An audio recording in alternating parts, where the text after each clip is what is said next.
The wilderness stretches before you, vast and silent beneath the canopy of heaven. The wind moves through the desert stones, carrying with it the whisper of ancient footsteps, the murmur of a people on a journey. The stars appear one by one, scattered across the sky like promises waiting to be fulfilled. This is the story of a journey, 40 years of walking through the wilderness, of learning to trust, of discovering that even in the barren places, the Lord provides. It is the story of a people led by the hand of God, sustained by bread from heaven, guided by a pillar of cloud by day and a pillar of fire by night. But tonight, it is also an invitation to set down the burdens of the day, to release the worries that cling to your heart, to rest in the knowledge that the same God who led Israel through the wilderness is with you now. He is leading you still. So close your eyes. Breathe deeply. Let the words wash over you like the cool water from the rock. The journey is long, but you are not alone. The Lord goes before you, and He will not fail you. Rest now, be still, and let the story begin.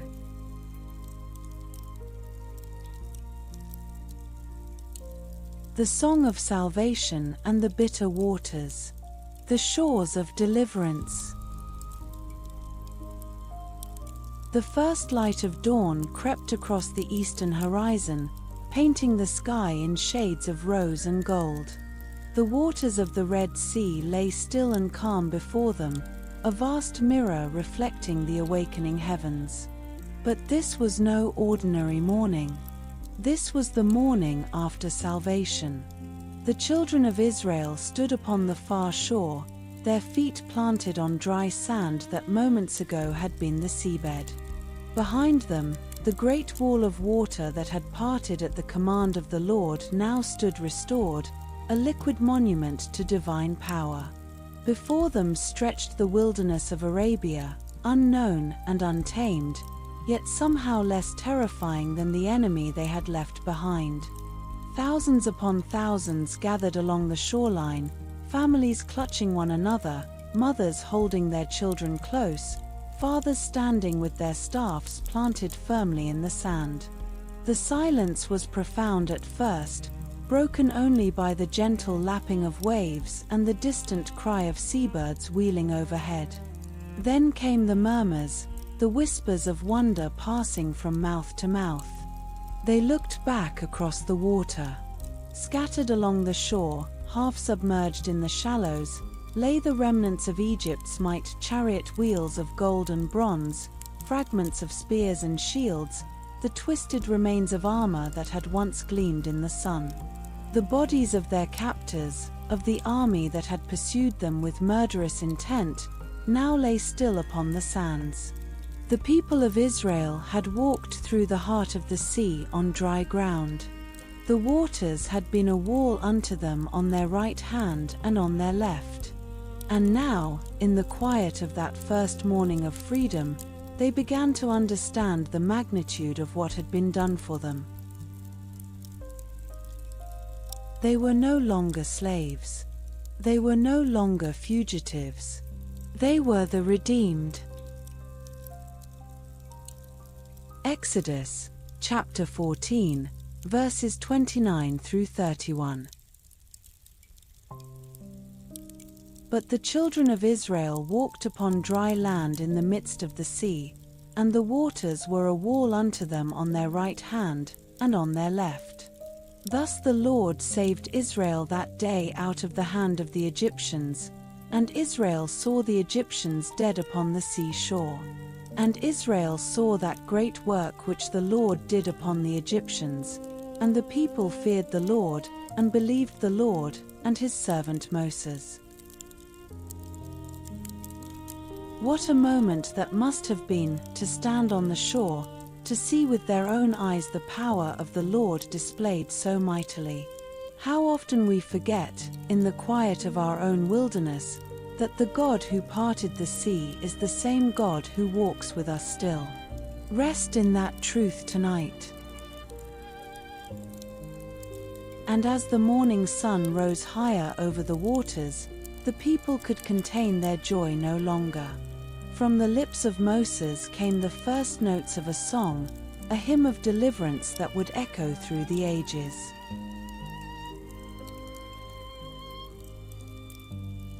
The Song of Moses. The voice of Moses rose above the multitude, strong and clear, lifted to the heavens in a song of pure and unbridled praise. He stood upon a rocky outcrop, the rising sun at his back casting his form in silhouette, his arms raised toward the sky. And as he sang, the people joined him, their voices swelling until the entire congregation became a single chorus of thanksgiving. I will sing unto the Lord, for he hath triumphed gloriously. The horse and his rider hath he thrown into the sea. The words carried across the water, across the wilderness, into the very ears of heaven. The people sang of the Lord's strength and his majesty, of how he had become their salvation. They sang of the enemy's boast and how it had been silenced, of the proud chariots that had been cast into the deep like stones. The east wind of God had blown, and the sea had covered their foes, and the depths had become their grave. Then Miriam, the prophetess, the sister of Aaron, took her timbrel in her hand and led the women forth. They followed her in procession, dancing with joy, their instruments catching the morning light, their voices joining in the refrain. Sing ye to the Lord, for he hath triumphed gloriously. The sound of that song must have been overwhelming, a crescendo of human voices raised in gratitude and awe. For 400 years, the people of Israel had known only the harsh commands of taskmasters, the cracking whips of oppressors, the unending labor in the brick pits of Egypt. They had never sung a song of freedom. They had never known a celebration untainted by fear. But on this morning, they sang as a liberated people. And in that singing, something changed within them. They were no longer a mob of fleeing slaves, but a nation of worshippers, a people who had been claimed by the God of their fathers. The Song of Moses was not just a hymn of praise, it was a declaration of identity. They belonged to the Lord. Exodus, chapter 15, verses 1 through 21. Then sang Moses and the children of Israel this song unto the Lord, and spake, saying, I will sing unto the Lord, for he hath triumphed gloriously. The horse and his rider hath he thrown into the sea. The Lord is my strength and song, and he is become my salvation. He is my God, and I will prepare him an habitation, my father's God, and I will exalt him.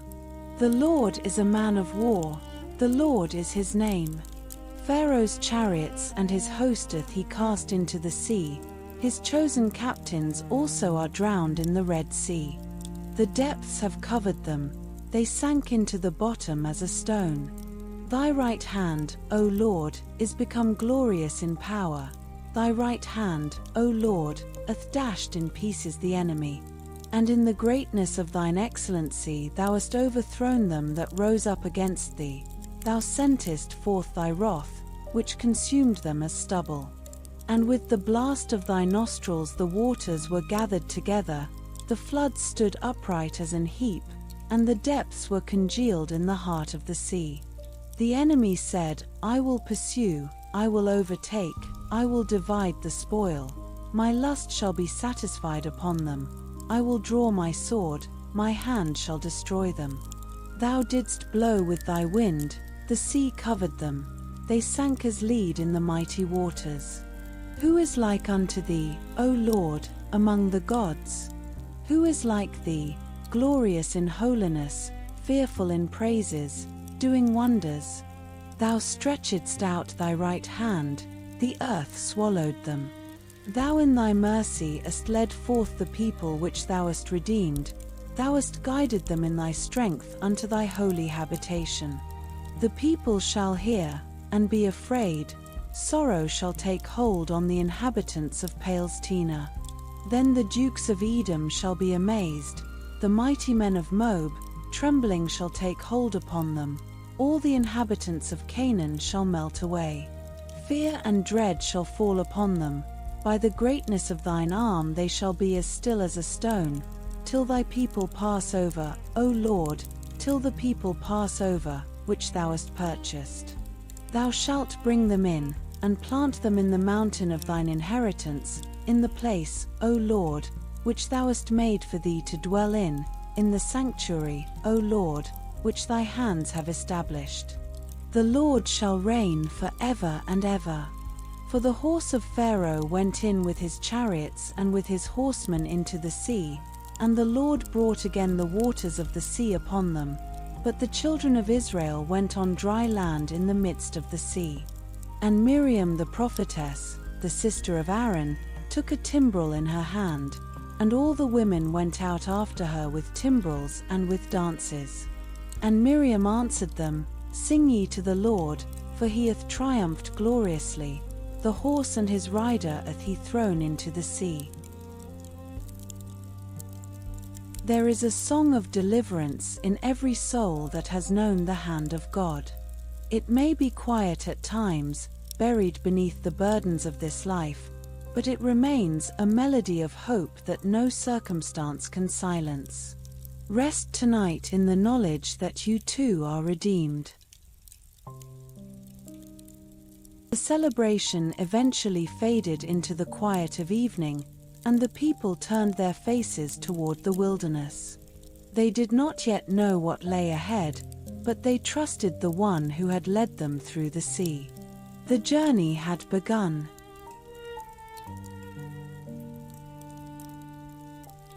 Into the wilderness of Shur. The wilderness of Shur stretched before them like an endless sea of sand and stone, a desolate expanse that seemed to swallow all hope as they entered it. The people of Israel, more than 600,000 souls, began their march into the unknown, leaving behind the shores of deliverance and the waters that had witnessed their salvation. For 3 days they journeyed, and in those 3 days, the first shadows of doubt began to creep into their hearts. The sun beat down upon them with merciless intensity, and the dust rose from their feet in thick clouds, coating their clothing and parching their throats. The children grew weary, their small legs struggling to keep pace with the adults. The elderly leaned heavily upon their staffs, their bodies weakened by the harsh conditions. The wilderness of Shur was a place of extremes, a barren wasteland where the ground was cracked and dry, where the only vegetation was sparse and thorny. There were no wells here, no springs, no streams to quench the growing thirst of the multitude. The waterskins they had brought from Egypt were running low, the leather shriveled and empty. And in the silence of that vast emptiness, the murmurs began. Quiet at first, barely audible above the shuffling of feet. But as the second day wore into the third, the murmurs grew louder, more insistent. The people looked at Moses and remembered the plagues, the Exodus, the parting of the sea. They remembered the song they had sung, the joy they had known. But those memories began to fade beneath the pressing reality of their present need. Where was the water? Had they been led into the wilderness only to perish? The questions whispered through the camp like the wind through dry reeds. The faith that had been so strong on the shores of the Red Sea now wavered, tested by the very first trial of their journey. The Lord was leading them, but the path was hard. And the people were learning what it meant to walk by faith and not by sight. Exodus, chapter 15, verse 22. So Moses brought Israel from the Red Sea, and they went out into the wilderness of Shur, and they went 3 days in the wilderness, and found no water. How quickly the joy of deliverance fades when we enter the wilderness. But remember, the wilderness is not a place of punishment, it is a place of preparation. The Lord leads us through the barren places to teach us that He alone is our source. Rest in His guidance tonight. And so the multitude pressed on, their thirst growing with every step, until at last they arrived at a place called Marah. But what they found there only deepened their despair.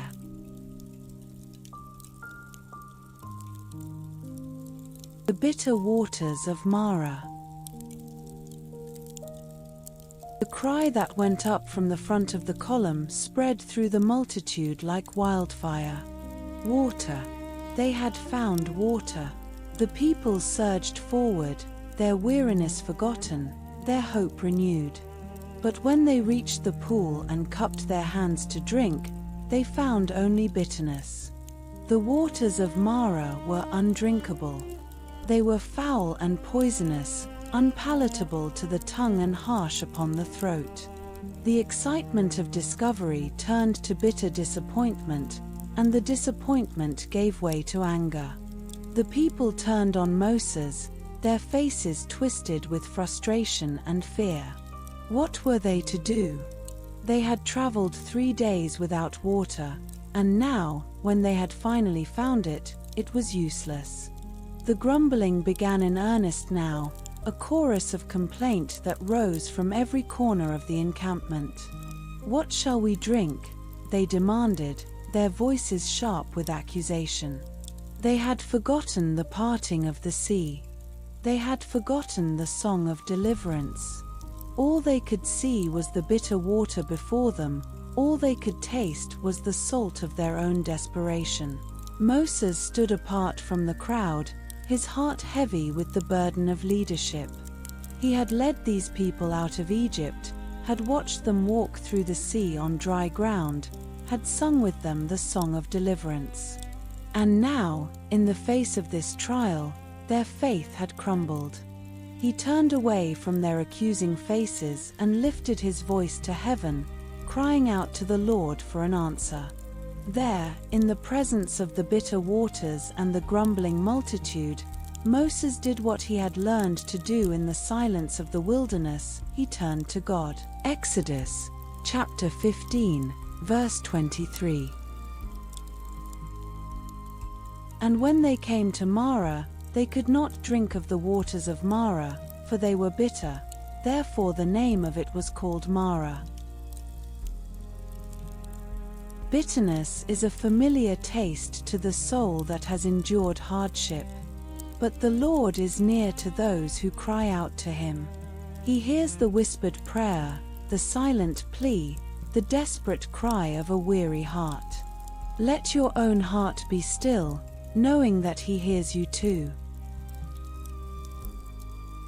And the Lord answered Moses in the stillness, showing him the remedy that would turn bitterness into sweetness, a simple tree cast into the waters.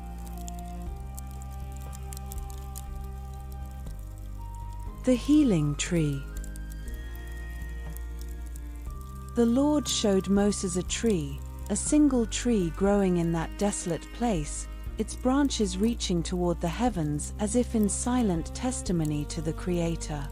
Moses approached the tree with the word of the Lord upon his heart, and he took hold of its branches and cast the tree into the waters of Marah. The people watched in silence, their eyes fixed upon the pool, their hearts suspended between hope and despair. And as the tree settled into the bitter waters, a transformation began. The foul taste faded, the murky clarity cleared, and the waters of Marah became sweet and pure, a living stream rising from the heart of the wilderness. The people rushed forward, kneeling at the edge of the pool, cupping their hands to drink. The water was cool and refreshing upon their parched tongues, life-giving to their weary bodies. The bitterness had been healed, the curse had been lifted, and the Lord had once again provided for His people in their time of need. But the Lord did more than heal the waters. In that moment, he established a statute and an ordinance, a covenant of healing and obedience. If thou wilt diligently hearken to the voice of the Lord thy God, he promised, and wilt do that which is right in his sight, and wilt give ear to his commandments, and keep all his statutes, I will put none of these diseases upon thee, which I have brought upon the Egyptians, for I am the Lord that healeth thee. It was a declaration of identity, the Lord, the healer. Jehovah Rapha, the God who not only delivers but restores, the God who not only parts the sea but sweetens the waters of bitterness. The people had learned their first lesson in the wilderness. The Lord is their healer, and he will never leave them without provision. And so they journeyed on, their thirst quenched, their faith revived, carrying with them the memory of the healing tree and the promise of the healer. Exodus, chapter 15, verses 24 through 26. And the people murmured against Moses, saying, What shall we drink? And he cried unto the Lord, and the Lord showed him a tree, which when he had cast into the waters were made sweet. There he made for them a statute and an ordinance, and there he proved them, and said, If thou wilt diligently hearken to the voice of the Lord thy God, and wilt do that which is right in his sight, and wilt give ear to his commandments, and keep all his statutes, I will put none of these diseases upon thee, which I have brought upon the Egyptians, for I am the Lord that healeth thee.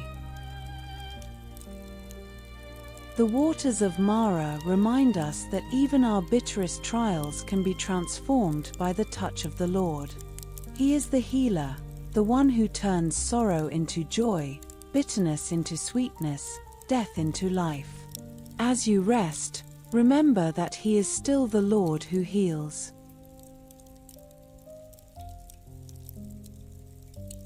Bread from heaven and water from the rock.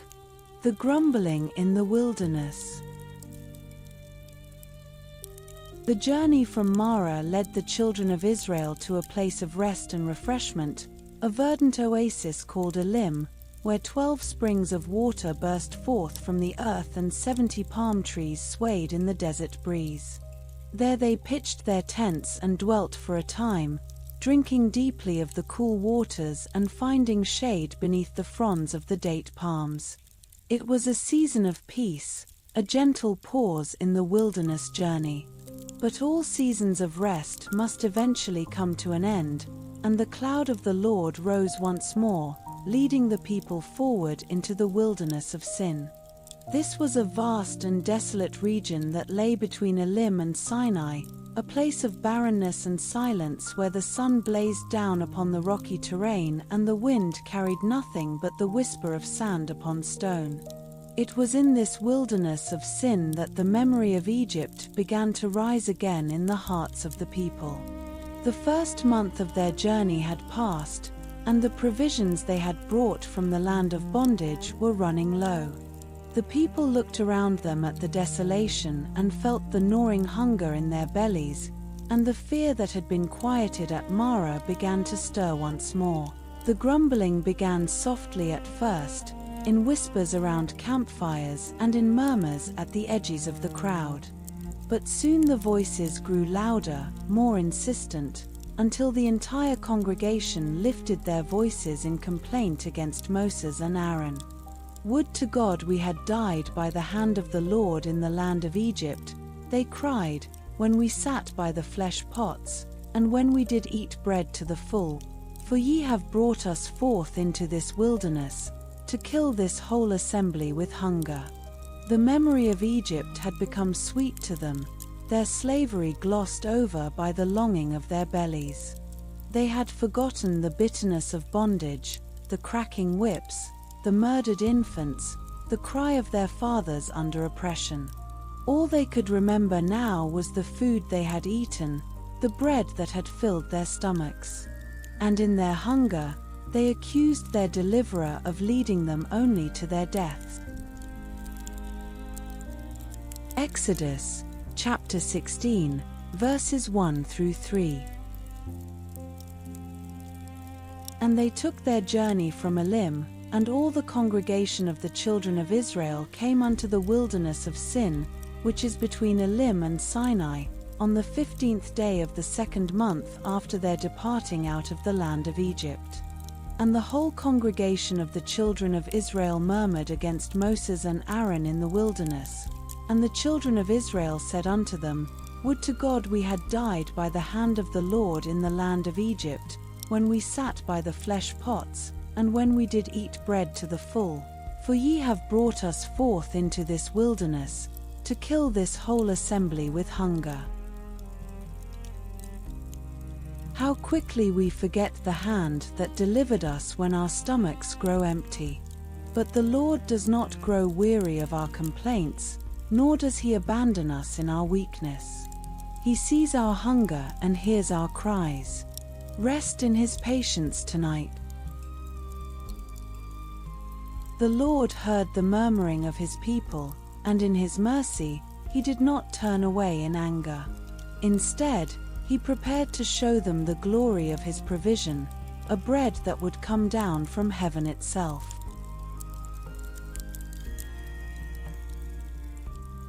The glory of the Lord appears.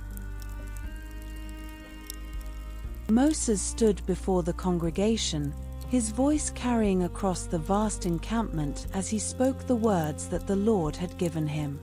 At even, ye shall know that the Lord hath brought you out from the land of Egypt, and in the morning, then ye shall see the glory of the Lord, for that he heareth your murmurings against the Lord.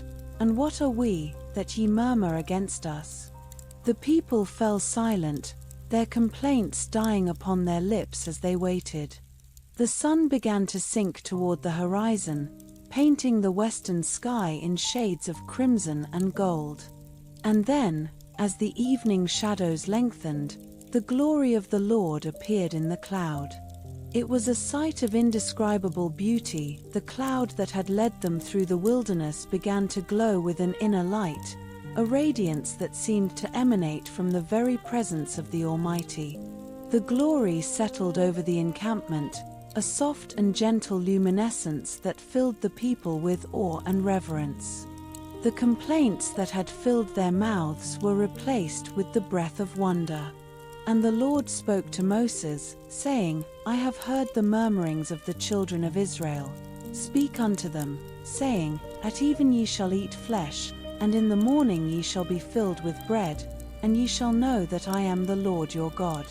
In the very moment when their faith had failed, when their words had turned to bitterness and their hearts to despair, the Lord revealed himself to them in his glory. He had not abandoned them to their hunger. He had heard every word of their complaint, and he had responded not with judgment, but with provision. Exodus, chapter 16, verses 4 through 12. Then said the Lord unto Moses, Behold, I will rain bread from heaven for you, and the people shall go out and gather a certain rate every day, that I may prove them, whether they will walk in my law, or no. And it shall come to pass, that on the 6th day they shall prepare that which they bring in, and it shall be twice as much as they gather daily. And Moses and Aaron said unto all the children of Israel, At even, then ye shall know that the Lord hath brought you out from the land of Egypt, and in the morning, then ye shall see the glory of the Lord, for that he heareth your murmurings against the Lord. And what are we, that ye murmur against us? And Moses said, This shall be, when the Lord shall give you in the evening flesh to eat, and in the morning bread to the full, for that the Lord heareth your murmurings which ye murmur against him. And what are we? Your murmurings are not against us, but against the Lord. And Moses spake unto Aaron, Say unto all the congregation of the children of Israel, Come near before the Lord, for he hath heard your murmurings. And it came to pass, as Aaron spake unto the whole congregation of the children of Israel, that they looked toward the wilderness, and, behold, the glory of the Lord appeared in the cloud. And the Lord spake unto Moses, saying, I have heard the murmurings of the children of Israel. Speak unto them, saying, At even ye shall eat flesh, and in the morning ye shall be filled with bread, and ye shall know that I am the Lord your God. The glory of the Lord is not a distant fire, but a near and gentle presence. He draws close to those who call upon him, even when their calls are murmured in complaint. He is patient, he is kind, and he is present. Rest in his nearness tonight. And then, as the sun finally set over the wilderness, the promise of the Lord began to unfold. In the evening, the quail came, and in the morning, the bread of heaven covered the ground like frost.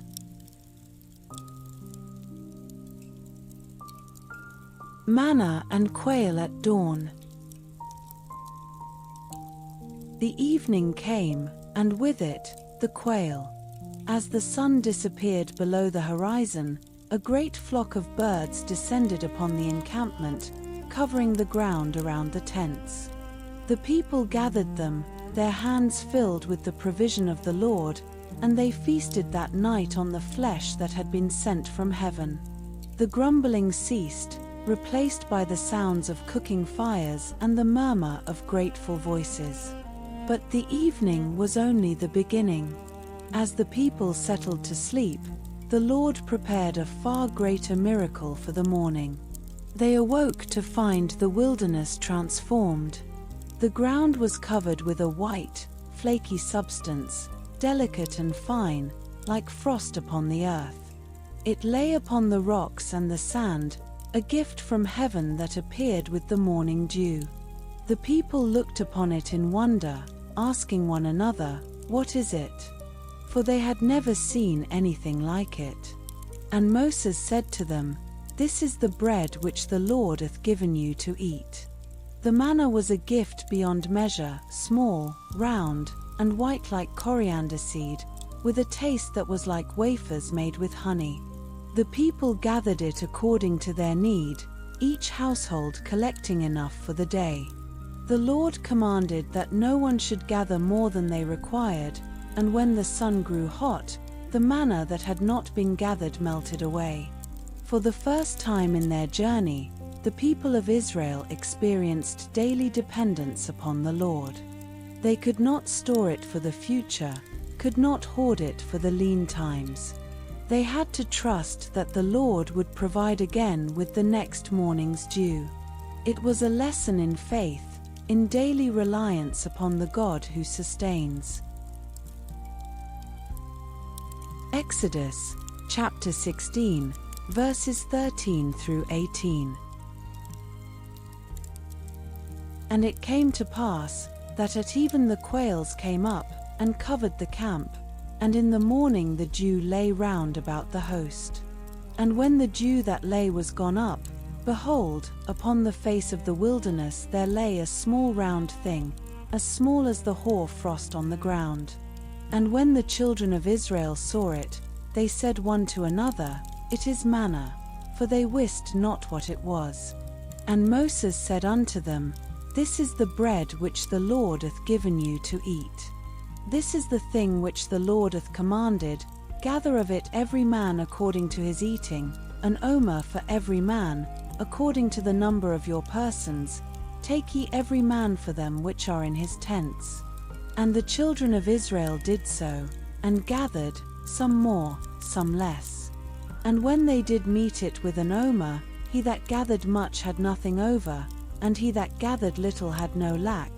They gathered every man according to his eating. The manna in the wilderness is a picture of God's daily provision for us. He gives what we need, no more and no less, and invites us to trust Him for tomorrow. Let your heart rest in that same dependence tonight, knowing that the one who feeds the birds of the air will surely care for you. But the Lord had another lesson to teach His people, a gift greater than daily bread, the gift of rest. And so He established the Sabbath, a day of holy stillness in the rhythm of the wilderness.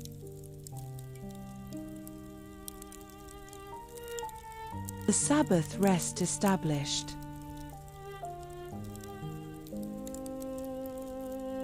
On the 6th day of the week, the people gathered twice as much manna as they had gathered on the other days, 2 omers for each person.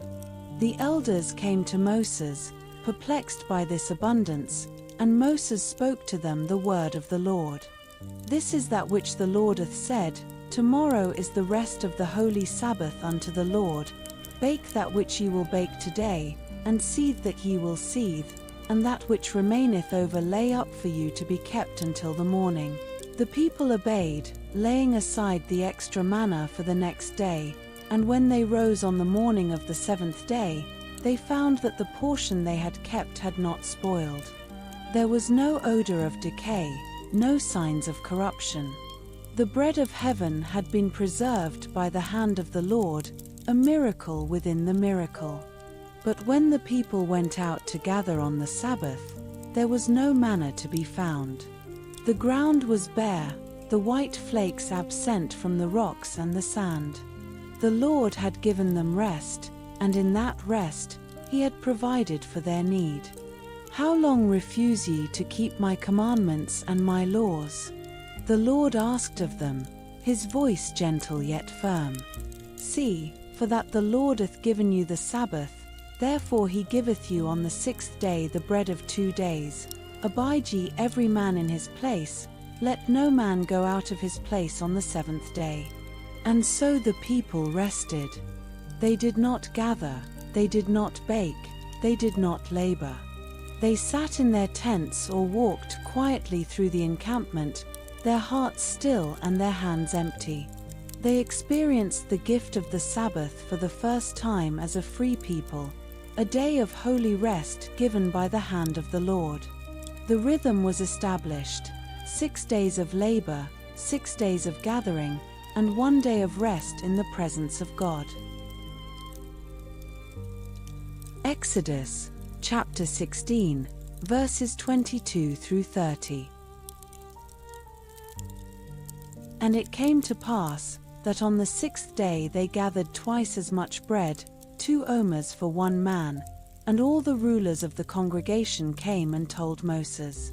And he said unto them, This is that which the Lord hath said, Tomorrow is the rest of the holy Sabbath unto the Lord. Bake that which ye will bake today, and seethe that ye will seethe, and that which remaineth over lay up for you to be kept until the morning. And they laid it up till the morning, as Moses bade, and it did not stink, neither was there any worm therein.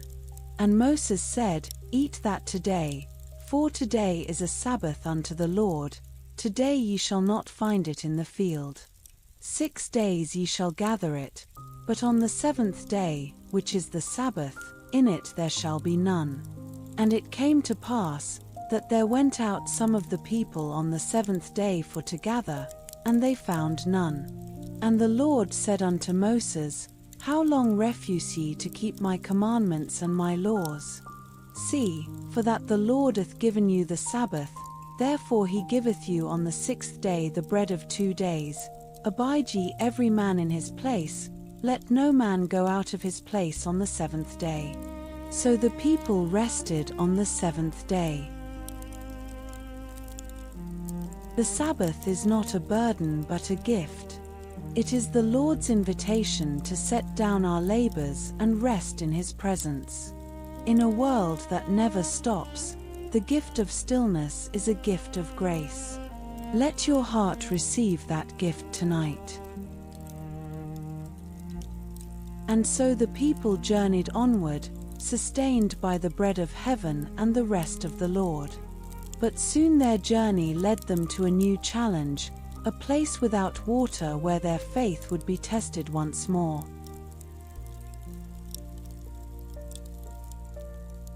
Water from the rock at Rephidim. The children of Israel continued their journey, following the cloud of the Lord through the wilderness until they came to a place called Rephidim. The name meant rest, but there was no rest to be found there. For the land was barren, the streams were dry, and the people found themselves once again without water. The thirst began to gnaw at them, a growing desperation that kindled the old flames of fear and complaint. The people assembled themselves against Moses, demanding with angry voices, "Give us water that we may drink." Their eyes burned with accusation, their tongues sharp with bitterness. "Wherefore is this that thou hast brought us up out of Egypt, to kill us and our children and our cattle with thirst?" Moses cried out to the Lord, his heart heavy with the burden of their unbelief. The people were ready to stone him, their anger rising to a fever pitch. And the Lord answered Moses, saying, "Go on before the people, and take with thee of the elders of Israel, and thy rod, wherewith thou smotest the river, take in thine hand, and go. Behold, I will stand before thee there upon the rock in Horeb, and thou shalt smite the rock, and there shall come water out of it, that the people may drink." And so Moses took the elders and went to the rock at Horeb, with the rod of God in his hand. The people gathered behind him, their eyes following every movement. Moses raised the rod, the same rod that had parted the Red Sea, the same rod that had brought the plagues upon Egypt. And in the sight of the elders and the congregation, he struck the rock. And the rock yielded its secret. From the hard, unyielding stone, water burst forth in a torrent, a gush of crystal clarity that flowed down upon the parched ground. The people rushed forward, falling to their knees, cupping their hands to drink. The water was cool and life-giving, a miracle that quenched their thirst and healed their doubt. The place was called Massa, meaning temptation, and Meribah, meaning strife, because of the contention of the children of Israel and their testing of the Lord. But it was also a place of provision, a testament to the Lord's faithfulness in the face of their faithlessness. The rock had been struck, and the water had flowed. The people had been sustained, and the journey continued. Exodus, chapter 17, verses 1 through 7. And all the congregation of the children of Israel journeyed from the wilderness of Sin, after their journeys, according to the commandment of the Lord, and pitched in Rephidim, and there was no water for the people to drink. Wherefore the people did chide with Moses, and said, "Give us water that we may drink." And Moses said unto them, "Why chide ye with me? Wherefore do ye tempt the Lord?" And the people thirsted there for water, and the people murmured against Moses, and said, "Wherefore is this that thou hast brought us up out of Egypt, to kill us and our children and our cattle with thirst?" And Moses cried unto the Lord, saying, "What shall I do unto this people? They be almost ready to stone me." And the Lord said unto Moses, "Go on before the people, and take with thee of the elders of Israel, and thy rod, wherewith thou smotest the river, take in thine hand, and go. Behold, I will stand before thee there upon the rock in Horeb, and thou shalt smite the rock, and there shall come water out of it, that the people may drink." And Moses did so in the sight of the elders of Israel. And he called the name of the place Massa and Meribah, because of the chiding of the children of Israel, and because they tempted the Lord, saying, "Is the Lord among us, or not?" The water from the rock flows still, a stream of living water that quenches the deepest thirst of the soul. The Lord stands upon the rock, and his provision never fails, even when our faith falters. Rest tonight in the flow of his grace, the cool water of his presence. Battle in the wilderness and the coming of Jethro. The Amalekites attack.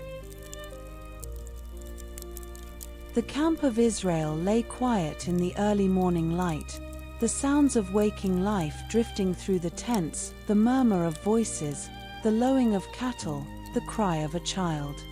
The people had rested at Rephidim, their thirst quenched by the water that had flowed from the rock at Horeb. The memory of that miracle was still fresh in their minds, a testament to the Lord's provision in the face of their doubt. But even as the people stirred to life, a shadow was gathering on the horizon. From the rocky plains beyond the encampment, a host of warriors emerged, their weapons gleaming in the first rays of the sun. The Amalekites had come. The attack was sudden and savage. The Amalekites were a fierce and warlike people, descendants of Esau, who had no fear of the God of Israel. They fell upon the rear of the encampment, targeting the weak and the weary, the elderly and the young, those who lagged behind the main body of the congregation. It was a coward's attack, aimed at the most vulnerable, and it sent shockwaves of fear through the camp. Moses summoned Joshua, the son of Nun, a young man of faith who had served as Moses' aide since the days of Egypt. He was a man of courage and loyalty, a warrior who would one day lead the people into the promised land. Moses spoke to him with urgency, choosing him to command the army of Israel. "Choose us out men," Moses commanded, "and go out, fight with Amalek. Tomorrow I will stand on the top of the hill with the rod of God in mine hand." Joshua did not hesitate. He moved through the camp, gathering the fighting men of Israel, arming them with whatever weapons they possessed. The men of Israel had been slaves in Egypt, not soldiers, but they had the spirit of their fathers in their veins. They formed ranks at Joshua's command, their faces set with grim determination. The Amalekites would not take them without a fight. Exodus, chapter 17, verses 8 through 9. Then came Amalek, and fought with Israel in Rephidim. And Moses said unto Joshua, "Choose us out men, and go out, fight with Amalek. Tomorrow I will stand on the top of the hill with the rod of God in mine hand." The enemy often attacks when we are at our most vulnerable, when we are tired and thirsty and resting from the journey. But the Lord provides leaders to stand with us, and He equips us for the battles we must face. Rest in the knowledge that you are never alone in the fight. As the battle raged in the valley below, Moses ascended the hill with Aaron and Hur, carrying the rod of God in his hand. There, above the chaos, a different kind of battle would be won.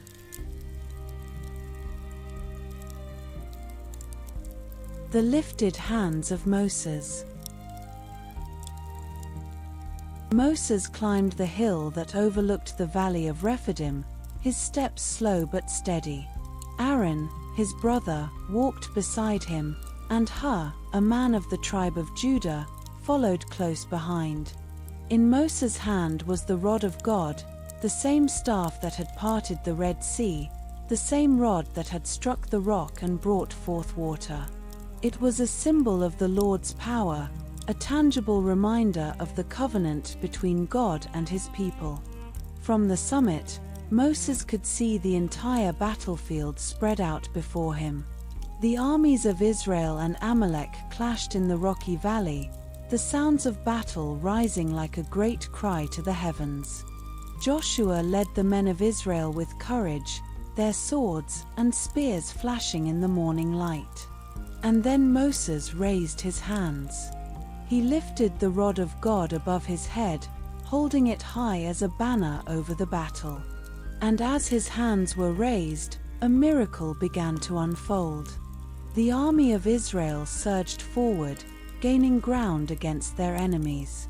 The Amalekites faltered, their lines breaking before the onslaught. Israel was prevailing, but as the battle wore on, Moses' arms grew heavy. The weight of the rod, the strain of holding his hands aloft, began to take its toll. His arms trembled, then sank, and the moment they fell, the tide of battle turned. The Amalekites rallied, pushing the men of Israel back. The victory that had seemed certain began to slip away. Moses understood. The battle was not being won by swords and spears alone. The victory depended on the lifting of the rod, on the intercession of the man of God.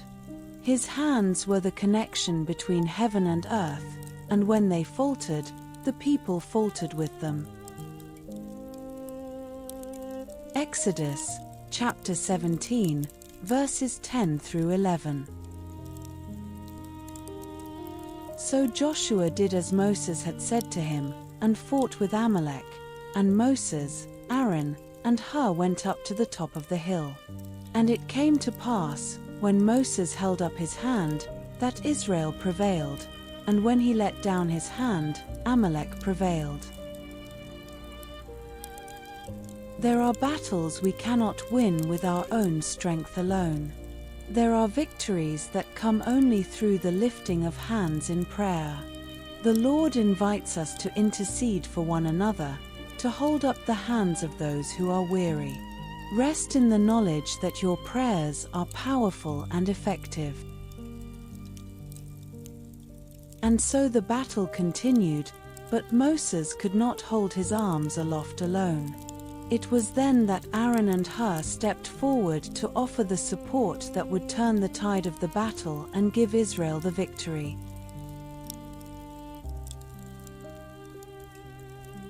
The stones of remembrance.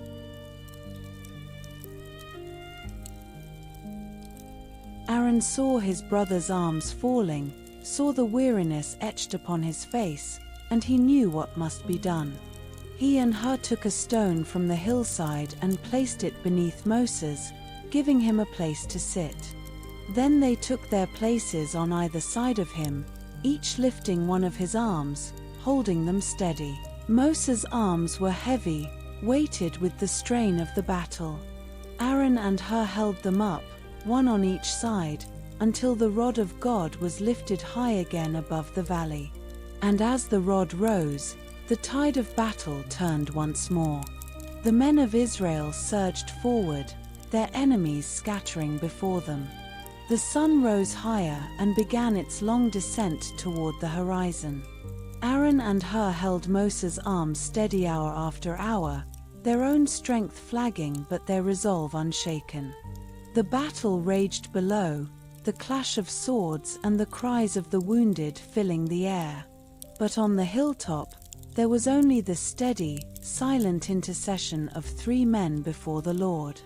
At last, the sun touched the rim of the world, painting the sky in shades of crimson and gold.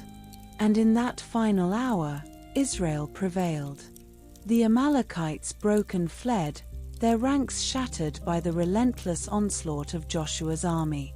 The victory was complete. Moses descended from the hill, the rod of God still in his hand. He gathered stones from the battlefield and built an altar, a place of offering and remembrance. He called it Jehovah Nissi, the Lord is my banner. For the Lord had fought for Israel, and his banner had been lifted over the battle. Exodus, chapter 17, verses 12 through 15. But Moses' hands were heavy, and they took a stone, and put it under him, and he sat thereon. And Aaron and Hur stayed up his hands, the one on the one side, and the other on the other side, and his hands were steady until the going down of the sun. And Joshua discomfited Amalek and his people with the edge of the sword. And the Lord said unto Moses, Write this for a memorial in a book, and rehearse it in the ears of Joshua, for I will utterly put out the remembrance of Amalek from under heaven. And Moses built an altar, and called the name of it Jehovah Nissi. The Lord is our banner, the one who goes before us into every battle. When our own strength fails, he sends others to hold up our hands. When the battle is won, He gives us stones of remembrance, signs of His faithfulness that we can carry in our hearts. Rest tonight beneath the banner of His love. With the battle won and the Amalekites scattered, the camp of Israel enjoyed a season of peace. And it was in this quiet time that an unexpected visitor arrived, one who would bring wisdom and counsel to the weary leader.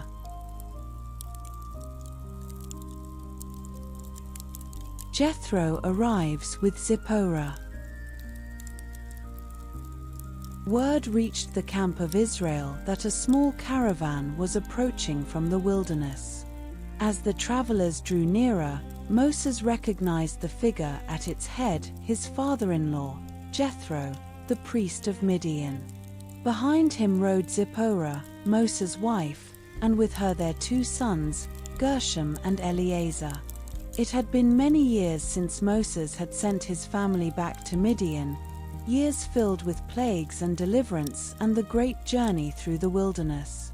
Now they were reunited, and Moses went out to greet them with a heart full of joy.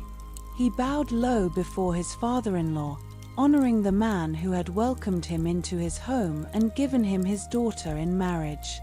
Jethro embraced Moses, the 2 men greeting one another with the warmth of old friends and family. "I am thy father-in-law Jethro," he said, "am come unto thee, and thy wife, and her 2 sons with her." There was no formality between them, only the deep affection of a bond that had been forged in the wilderness years before. Moses led his family into the encampment, and there was a great celebration. The people of Israel had not seen their leader's family in many months, and the reunion was a cause for rejoicing. Moses told Jethro all that the Lord had done for Israel, the deliverance from Egypt, the parting of the Red Sea, the provision of manna and water, and the victory over Amalek. Jethro listened, his heart filled with wonder at the mighty acts of the Lord, and as the days passed, Jethro observed the life of the encampment. He watched as Moses judged the people, settling their disputes from morning until evening. And the priest of Midian saw something that troubled him. Exodus, chapter 18, verses 1 through 6. When Jethro, the priest of Midian, Moses' father-in-law, heard of all that God had done for Moses, and for Israel his people, and that the Lord had brought Israel out of Egypt, then Jethro, Moses' father-in-law, took Zipporah, Moses' wife, after he had sent her back, and her 2 sons, of which the name of the one was Gershom, for he said, "I have been an alien in a strange land," and the name of the other was Eleazar, "For the God of my father," said he, "was mine help, and delivered me from the sword of Pharaoh." And Jethro, Moses' father-in-law, came with his sons and his wife unto Moses into the wilderness, where he encamped at the mount of God. And he said unto Moses, "I thy father-in-law Jethro am come unto thee, and thy wife, and her 2 sons with her." God sends wise counselors into our lives at just the right moment, people who see clearly what we cannot see in ourselves. They are gifts from the Lord, sent to guide and strengthen us. Rest tonight in gratitude for those who speak wisdom into your life. For 2 days, Jethro watched Moses labor under the burden of leadership. And on the 3rd day, the priest of Midian spoke words that would reshape the government of Israel for generations to come.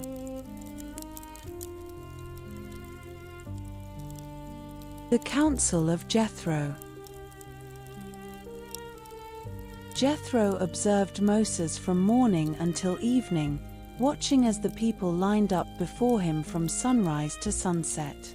Each dispute was brought to Moses for judgment, each question of the law was brought to him for an answer. The people of Israel had no other authority, no other judge to turn to. The burden was overwhelming, And Jethro saw that Moses was wearing himself out. The priest of Midian approached his son-in-law with words of wisdom and concern. "What is this thing that thou doest to the people?" he asked. "Why sittest thou thyself alone, and all the people stand by thee from morning unto even?" Moses explained that the people came to him to inquire of God, to learn his statutes and his laws. Jethro shook his head gently and offered his counsel. "The thing that thou doest is not good.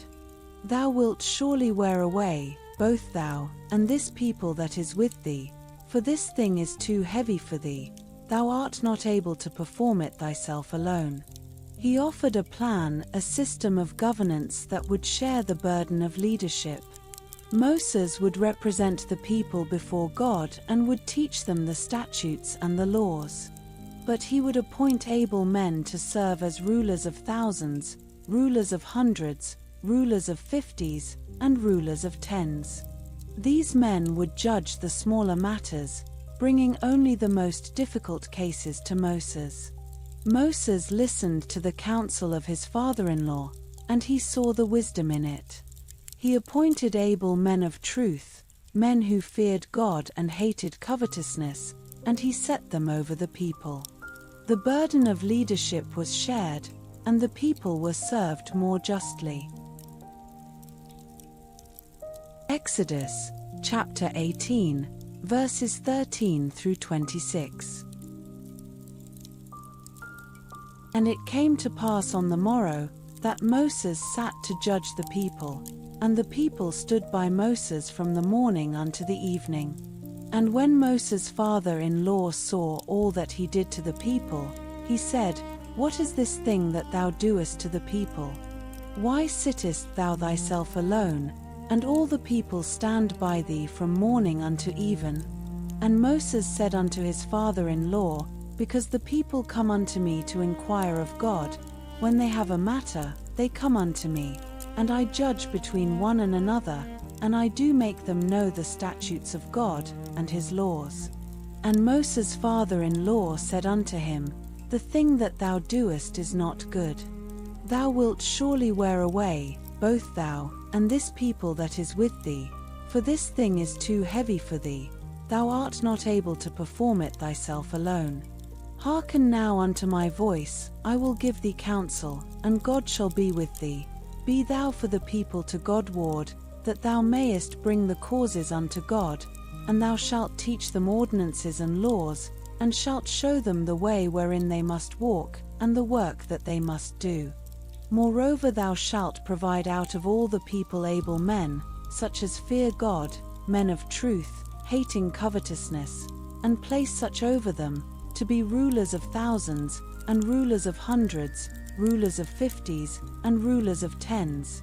And let them judge the people at all seasons.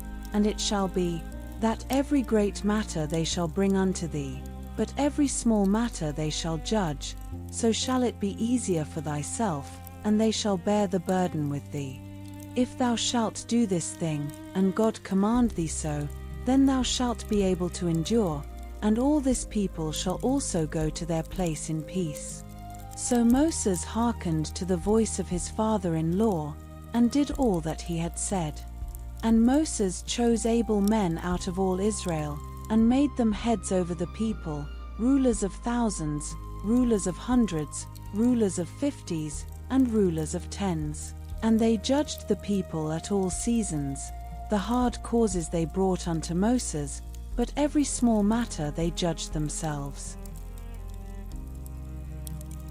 The wisdom of Jethro reminds us that we are not meant to carry every burden alone. The Lord places others alongside us to share the load, to judge the small matters so that we may focus on the greater ones. Rest tonight in the knowledge that you are surrounded by others who walk with you.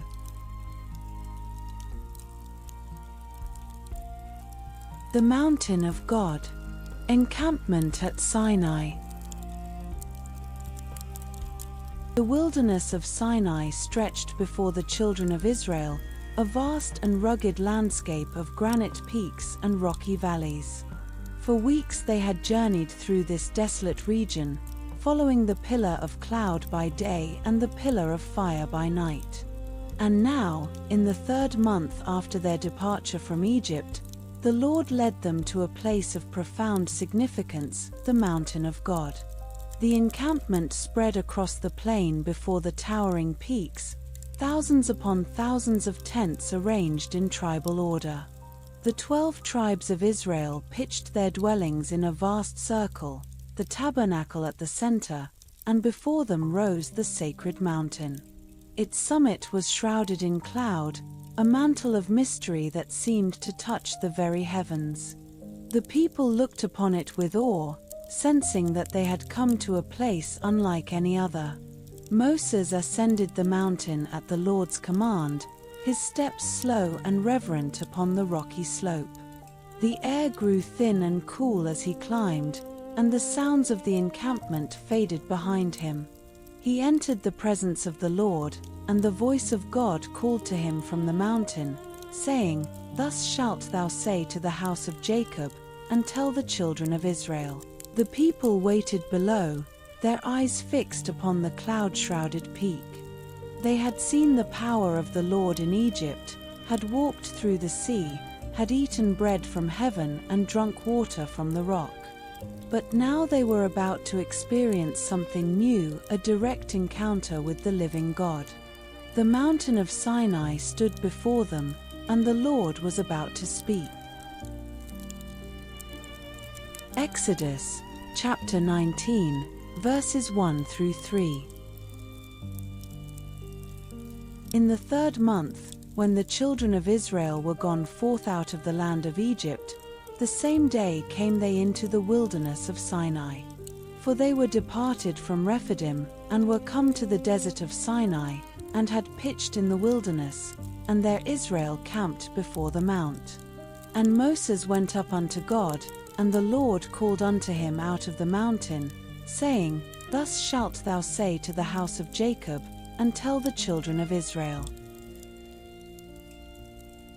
The mountain of God is not a place of fear, but a place of encounter.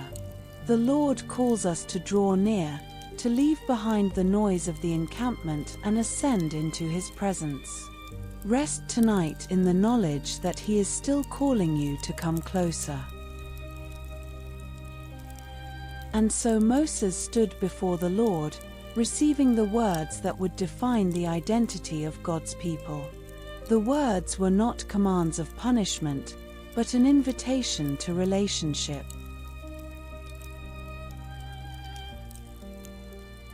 A kingdom of priests. The voice of the Lord echoed from the mountain, carrying across the plain to the waiting multitude. Moses stood before the people, his face radiant with the glory of God's presence, and he spoke the words that had been given to him. "Ye have seen what I did unto the Egyptians," the Lord had said, "and how I bare you on eagle's wings, and brought you unto myself." The people remembered the deliverance, the mighty hand that had rescued them from bondage. They had been carried as on eagle's wings, borne aloft by the strength of the Lord. And then came the invitation, the most profound proposal the people of Israel had ever received. "Now therefore, if ye will obey my voice indeed, and keep my covenant, then ye shall be a peculiar treasure unto me above all people. For all the earth is mine, and ye shall be unto me a kingdom of priests, and an holy nation." A kingdom of priests. A holy nation. The people of God were not merely to be saved from bondage, they were to be set apart for a holy purpose. They were to be a light to the nations, a people who would reveal the character of God to the world. It was an honor beyond measure, a calling that would shape their identity for all generations. The people listened to the words of the Lord, and their hearts were moved. With one voice, they answered, "All that the Lord hath spoken we will do." The covenant was sealed, the promise made. The people of Israel had agreed to be God's holy nation, a kingdom of priests who would serve the Lord and keep his commandments. Exodus, chapter 19, verses 4 through 8. Ye have seen what I did unto the Egyptians, and how I bare you on eagle's wings, and brought you unto myself. Now therefore, if ye will obey my voice indeed, and keep my covenant, then ye shall be a peculiar treasure unto me above all people. For all the earth is mine, and ye shall be unto me a kingdom of priests, and an holy nation. These are the words which thou shalt speak unto the children of Israel. And Moses came and called for the elders of the people, and laid before their faces all these words which the Lord commanded him. And all the people answered together, and said, All that the Lord hath spoken we will do. And Moses returned the words of the people unto the Lord. You are not just a wanderer in the wilderness. You are a peculiar treasure, chosen and set apart. The Lord has carried you on eagle's wings and brought you to himself. Rest tonight in the wonder of being called his own. And so the people were invited to prepare themselves for the coming encounter. 3 days of sanctification, 3 days of waiting and washing, as the mountain of God grew increasingly holy.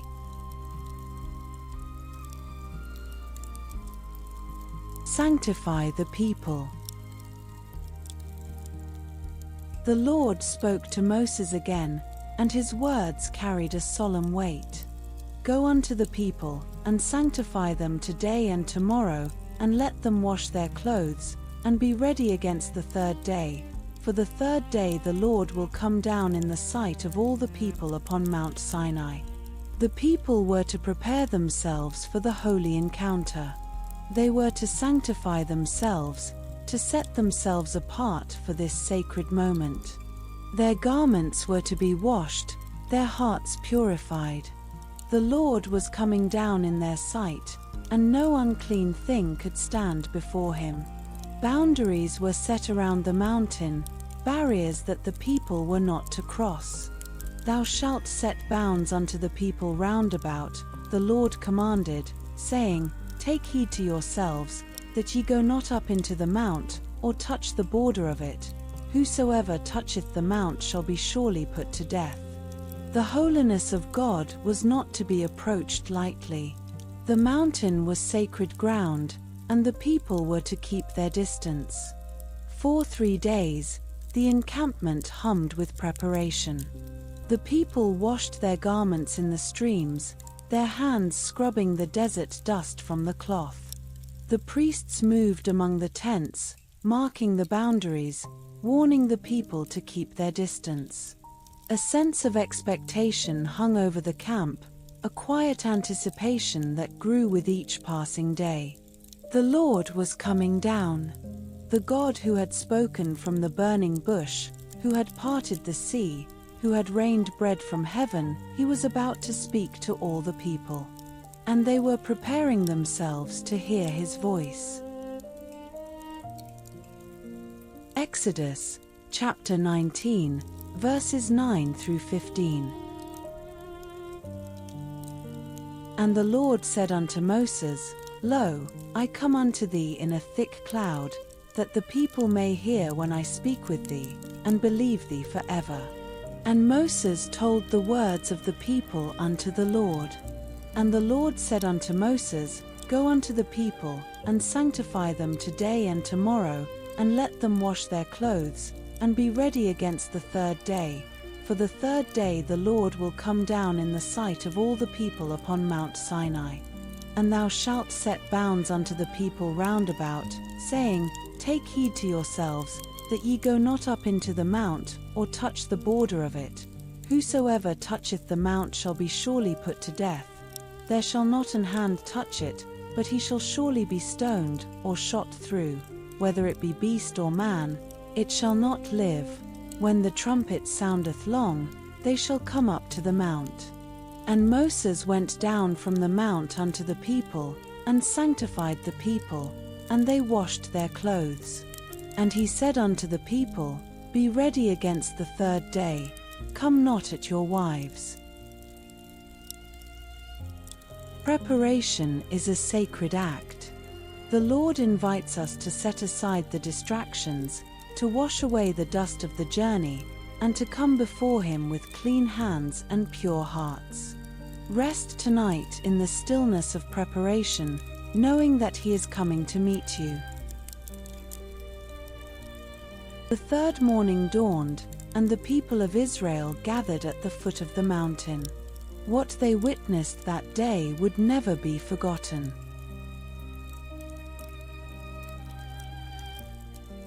The mountain trembles. On the morning of the third day, the people of Israel awoke to a world transformed. The sky, which had been clear at dusk, was now thick with clouds that gathered over the summit of Sinai. The mountain itself seemed alive, wrapped in a shroud of smoke and fire. And then the thunder began. Great peals of thunder rolled across the plain, echoing off the granite peaks with a sound like the voice of the Almighty. Lightning split the darkness, bolts of brilliant white that illuminated the black smoke rising from the mountain. The earth beneath their feet began to tremble, a deep and resonant shaking that seemed to come from the very foundations of creation. The people of Israel stood at the base of the mountain, their faces upturned, their eyes wide with awe and terror. They had witnessed many wonders in their journey, the plagues, the sea, the bread from heaven, but nothing had prepared them for this. The presence of the Lord was descending upon the mountain, and the mountain was responding to His touch. The trumpet sounded, long and loud, a blast that grew louder and louder until it seemed to fill the entire wilderness. The people trembled, their bodies responding to the overwhelming presence of the divine. The smoke rose like the smoke of a furnace, and the mountain quaked with the power of the Lord. And then the Lord spoke. His voice came from the fire, a voice of authority and holiness that silenced all other sounds. The thunder faded, the trumpet fell silent, and the voice of God rang across the plain, speaking words that would shape the destiny of His people for all time. Exodus, chapter 19, verses 16 through 19. And it came to pass on the third day in the morning, that there were thunders and lightnings, and a thick cloud upon the mount, and the voice of the trumpet exceeding loud, so that all the people that was in the camp trembled. And Moses brought forth the people out of the camp to meet with God, and they stood at the nether part of the mount. And Mount Sinai was altogether on a smoke, because the Lord descended upon it in fire, and the smoke thereof ascended as the smoke of a furnace, and the whole mount quaked greatly. And when the voice of the trumpet sounded long, and waxed louder and louder, Moses spake, and God answered him by a voice. The power of God is beyond our comprehension, yet He speaks in a voice we can hear. The mountain trembles at His presence, but He bends down to make Himself known to His people. Rest tonight in the wonder of a God who is both mighty and near. And from the fire, from the heart of the trembling mountain, the voice of God spoke. The 10 words, the foundation of covenant, the law that would guide His people through all generations.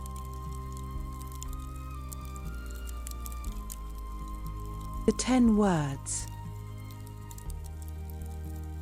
The voice of the Lord spoke from the fire, and the people of Israel heard the words of the covenant. The 10 words, the foundation of the law, each one a gift of guidance from the heart of God. I am the Lord thy God, which have brought thee out of the land of Egypt, out of the house of bondage. Thou shalt have no other gods before me. Thou shalt not make unto thee any graven image. Thou shalt not take the name of the Lord thy God in vain. Remember the Sabbath day, to keep it holy. Honor thy father and thy mother. Thou shalt not kill. Thou shalt not commit adultery. Thou shalt not steal. Thou shalt not bear false witness. Thou shalt not covet. The words fell upon the people like rain upon dry ground, each one a revelation of the heart of the Lord.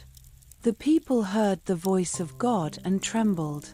The glory and the majesty, the power and the holiness, it was overwhelming.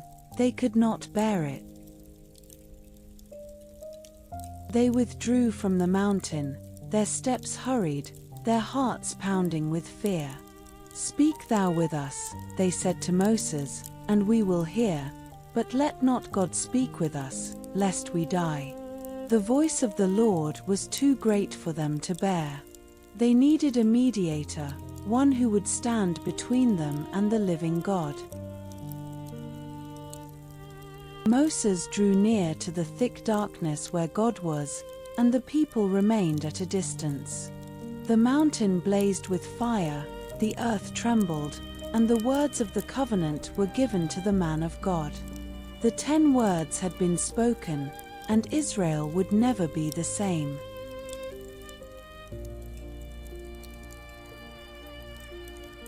Exodus, chapter 20, verses 1 through 21. And God spake all these words, saying, I am the Lord thy God, which have brought thee out of the land of Egypt, out of the house of bondage. Thou shalt have no other gods before me. Thou shalt not make unto thee any graven image, or any likeness of anything that is in heaven above, or that is in the earth beneath, or that is in the water under the earth. Thou shalt not bow down thyself to them, nor serve them. For I the Lord thy God am a jealous God, visiting the iniquity of the fathers upon the children unto the 3rd and 4th generation of them that hate me, and showing mercy unto thousands of them that love me, and keep my commandments. Thou shalt not take the name of the Lord thy God in vain, for the Lord will not hold him guiltless that taketh his name in vain. Remember the Sabbath day, to keep it holy. 6 days shalt thou labor, and do all thy work. But the 7th day is the Sabbath of the Lord thy God. In it thou shalt not do any work, thou, nor thy son, nor thy daughter, thy manservant, nor thy maidservant, nor thy cattle, nor thy stranger that is within thy gates. For in 6 days the Lord made heaven and earth, the sea, and all that in them is, and rested the 7th day. Wherefore the Lord blessed the Sabbath day, and hallowed it. Honor thy father and thy mother, that thy days may be long upon the land which the Lord thy God giveth thee. Thou shalt not kill. Thou shalt not commit adultery. Thou shalt not steal. Thou shalt not bear false witness against thy neighbor. Thou shalt not covet thy neighbor's house. Thou shalt not covet thy neighbor's wife, nor his manservant, nor his maidservant, nor his ox, nor his ass, nor anything that is thy neighbor's. And all the people saw the thunderings, and the lightnings, and the noise of the trumpet, and the mountain smoking. And when the people saw it, they removed, and stood afar off. And they said unto Moses, Speak thou with us, and we will hear, but let not God speak with us, lest we die. And Moses said unto the people, Fear not, for God is come to prove you, and that his fear may be before your faces, that ye sin not. And the people stood afar off, and Moses drew near unto the thick darkness where God was. The voice of God still speaks, though we may not hear it from a mountain of fire. He speaks through His word, through His Spirit, through the quiet whisper of His presence. Rest tonight in the safety of His words, knowing that He who spoke the 10 Commandments also speaks peace to your heart.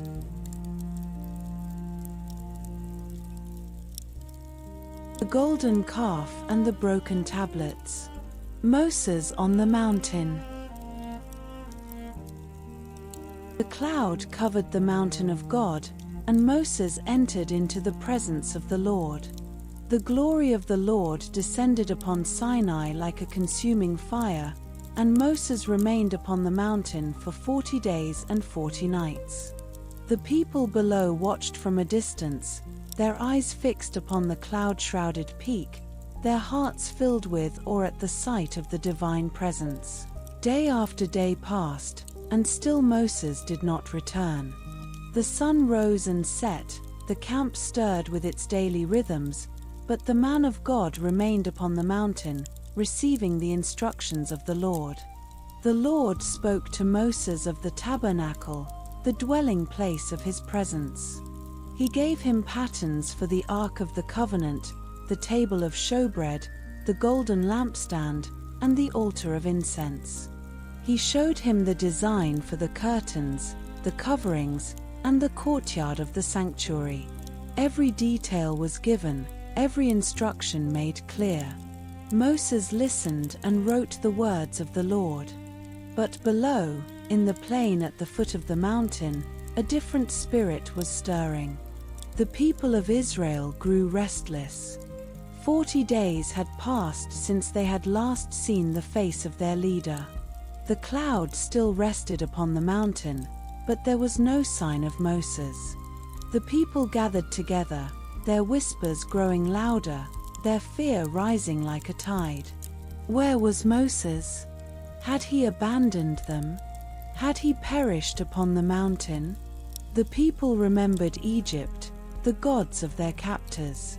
They looked upon the mountain that held their God, but he seemed distant, hidden, unreachable. And in their fear and their impatience, they turned to Aaron, the brother of Moses, and demanded something they could see, something they could touch. Up, they cried, make us gods, which shall go before us. For as for this Moses, the man that brought us up out of the land of Egypt, we wot not what is become of him. Exodus, chapter 24, verses 15 through 18, chapter 32, verse 1. And Moses went up into the mount, and a cloud covered the mount. And the glory of the Lord abode upon Mount Sinai, and the cloud covered it 6 days. And the 7th day he called unto Moses out of the midst of the cloud. And the sight of the glory of the Lord was like devouring fire on the top of the mount in the eyes of the children of Israel. And Moses went into the midst of the cloud, and gat him up into the mount. And Moses was in the mount 40 days and 40 nights. And when the people saw that Moses delayed to come down out of the mount, the people gathered themselves together unto Aaron, and said unto him, Up, make us gods, which shall go before us.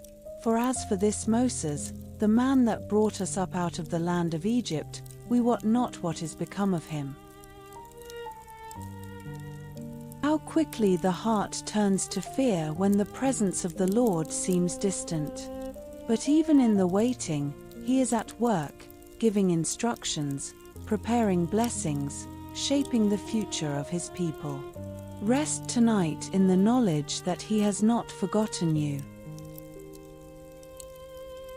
The demand of the people was too much for Aaron.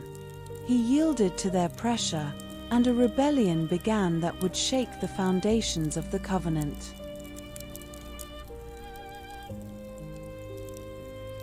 The people's rebellion.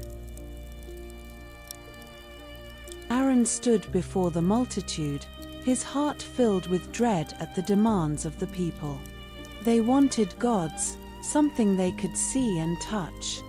They had forgotten the God who had parted the sea, who had rained bread from heaven, who had spoken from the mountain in thunder and fire. Their faith had failed, and their fear had found a voice. Aaron, the high priest of Israel, the brother of Moses, the man who had stood beside his brother in the presence of Pharaoh, now faced a moment of profound weakness. "Break off the golden earrings," he commanded, "which are in the ears of your wives, of your sons, and of your daughters, and bring them unto me." The people responded eagerly, tearing the gold from their ears, from the ears of their children, from the jewelry they had brought out of Egypt. They brought the gold to Aaron, and he took it into his hands. He melted it down, casting it into the fire, shaping it with the tools of the craftsman. The gold flowed and hardened, and from the fire emerged the form of a calf, a young bull, the image of a god that the people had seen in the land of Egypt. The golden calf stood before the people, gleaming in the firelight, a tangible symbol of their rebellion. "These be thy gods, O Israel," Aaron proclaimed, "which brought thee up out of the land of Egypt." The words were blasphemous, a denial of the very God who had delivered them. The people had exchanged the glory of the Lord for the image of an ox, the likeness of a beast. The covenant was broken, the law forgotten, and the people of God had fallen into the deepest sin. Exodus, chapter 32, verses 1 through 4. And when the people saw that Moses delayed to come down out of the mount, the people gathered themselves together unto Aaron, and said unto him, "Up, make us gods, which shall go before us. For as for this Moses, the man that brought us up out of the land of Egypt, we wot not what is become of him." And Aaron said unto them, "Break off the golden earrings, which are in the ears of your wives, of your sons, and of your daughters, and bring them unto me." And all the people brake off the golden earrings which were in their ears, and brought them unto Aaron. And he received them at their hand, and fashioned it with a graving tool, after he had made it a molten calf. And they said, "These be thy gods, O Israel, which brought thee up out of the land of Egypt." How easily the heart can be led astray by fear and impatience. The golden calf was not made by pagans, but by the people of God. We are all vulnerable to the temptation to shape God in our own image. Rest tonight in the grace that forgives even the greatest rebellion. With the calf completed, Aaron built an altar before it, and the people of Israel prepared to worship the work of their own hands. The feast before the calf. The golden calf gleamed upon its altar at the center of the encampment, a golden idol that caught the light of the desert sun. Aaron, who had failed to resist the demands of the people, now built an altar before the image. The people of Israel, who had once worshipped the living God, now turned their hearts to the work of their own hands. Aaron proclaimed a feast to the Lord, but the feast was for the calf. "Tomorrow is a feast to the Lord," he declared, and the people believed him. The next morning, the people rose early, their hearts filled with the excitement of celebration. They brought burnt offerings to the altar, the smoke rising to the heavens as their gifts were consumed by fire. They brought peace offerings, sharing the meat in communion with one another. And then the feast descended into revelry. The people sat down to eat and drink, their stomachs filled with the meat of the sacrifices. They rose up to play, their voices lifted in songs of celebration, their bodies moving in the rhythmic dance of the pagan nations. The golden calf gleamed above them, and the people gave themselves over to the darkness. It was a scene of profound corruption, a mockery of the covenant they had made with God. The people who had promised to obey the voice of the Lord now danced before the idol of Egypt.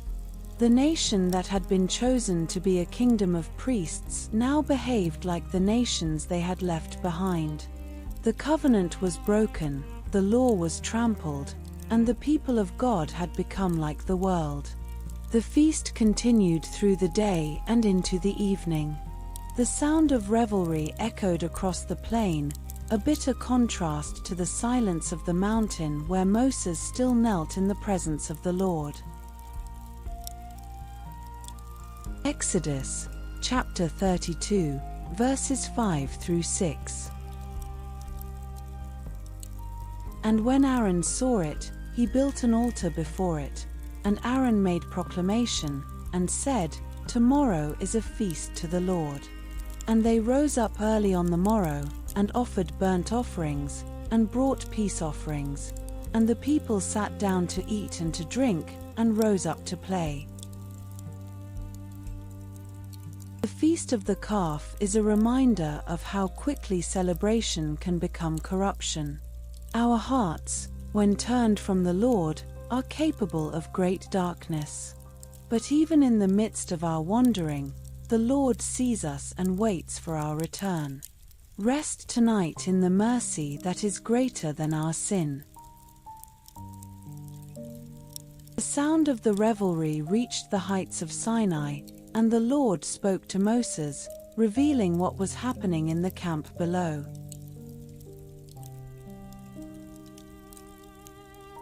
The anger of the Lord and the intercession of Moses. The voice of the Lord broke the silence of the mountain, and his words carried the weight of righteous anger. "Go, get thee down, for thy people, which thou broughtest out of the land of Egypt, have corrupted themselves." The Lord revealed to Moses what was happening in the camp below: the golden calf, the altar, the dancing, the worship of the idol. "They have turned aside quickly out of the way which I commanded them," the Lord declared. "They have made them a molten calf, and have worshipped it, and have sacrificed thereunto, and said, These be thy gods, O Israel, which have brought thee up out of the land of Egypt." And then came the words of judgment. "Now therefore let me alone, that my wrath may wax hot against them, and that I may consume them, and I will make of thee a great nation." The Lord offered to destroy the people of Israel and to make of Moses a new nation. It was a profound test of Moses' leadership, a moment that would reveal the depth of his love for the people he had led. But Moses did not accept the offer. He interceded for the people, his heart breaking at the thought of their destruction. He appealed to the promises of God, to the covenant with Abraham, Isaac, and Jacob. "Lord, why doth thy wrath wax hot against thy people, which thou hast brought forth out of the land of Egypt with great power, and with a mighty hand? Remember Abraham, Isaac, and Israel, thy servants, to whom thou swarest by thine own self." The Lord listened to the intercession of Moses. The Lord repented of the evil that he had spoken against his people. The judgment was stayed, the destruction delayed. The intercession of one man had turned the heart of God from wrath to mercy. Exodus, chapter 32, verses 7 through 14. And the Lord said unto Moses, "Go, get thee down, for thy people, which thou broughtest out of the land of Egypt, have corrupted themselves. They have turned aside quickly out of the way which I commanded them. They have made them a molten calf, and have worshipped it, and have sacrificed thereunto, and said, These be thy gods, O Israel, which have brought thee up out of the land of Egypt." And the Lord said unto Moses, "I have seen this people, and, behold, it is a stiff-necked people. Now therefore let me alone, that my wrath may wax hot against them, and that I may consume them, and I will make of thee a great nation." And Moses besought the Lord his God, and said, "Lord, Why doth thy wrath wax hot against thy people, which thou hast brought forth out of the land of Egypt with great power, and with a mighty hand? Wherefore should the Egyptians speak, and say, For mischief did he bring them out, to slay them in the mountains, and to consume them from the face of the earth? Turn from thy fierce wrath, and repent of this evil against thy people. Remember Abraham, Isaac, and Israel, thy servants, to whom thou swarest by thine own self, and saidst unto them, I will multiply your seed as the stars of heaven, and all this land that I have spoken of will I give unto your seed, and they shall inherit it forever. And the Lord repented of the evil which he thought to do unto his people. The intercession of Moses is a picture of the mercy of God. Even when we have turned away, even when we have broken his covenant, he listens to the prayers of those who stand in the gap. Rest tonight in the knowledge that there is always an intercessor, always a voice that cries out for mercy. And now the time had come. Moses must descend from the mountain and face the rebellion of his people. The tablets of the law were in his hands, the work of God, about to be broken.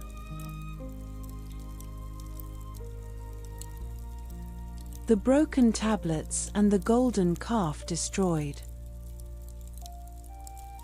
Moses descended from the mountain with the 2 tablets of the testimony in his hands. The tablets were the work of God, written with the finger of the Lord, and they were beautiful beyond description.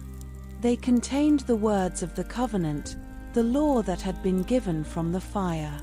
As Moses drew near to the encampment, the sound of shouting reached his ears. The songs of celebration, the cries of revelry, the laughter of the people as they danced before the golden calf. The noise was unmistakable, a sound of chaos that broke the silence of the wilderness. Joshua stood beside him, and he heard the sound as well. There is a noise of war in the camp, he said. But Moses knew the truth. It is not the voice of them that shout for mastery, he replied, neither is it the voice of them that cry for being overcome, but the noise of them that sing do I hear. Moses came to the edge of the encampment, and he saw it with his own eyes, the golden calf gleaming on its altar, the people dancing in their rebellion, the covenant shattered before the idol. His anger burned hot against the sin of the people. He raised the tablets of the law and cast them from his hands, shattering them at the foot of the mountain. The covenant was broken, the law destroyed. Then Moses took the golden calf and burned it in the fire. He ground it to powder, scattered it upon the water, and made the children of Israel drink it. The idol was destroyed, the object of their worship reduced to dust. And then Moses stood before the people and called them to choose. Who is on the Lord's side? He cried. The men of Levi gathered to him, and they stood with Moses against the rebellion. The rebellion was put down, and the covenant, though broken, would be renewed through the mercy of the Lord.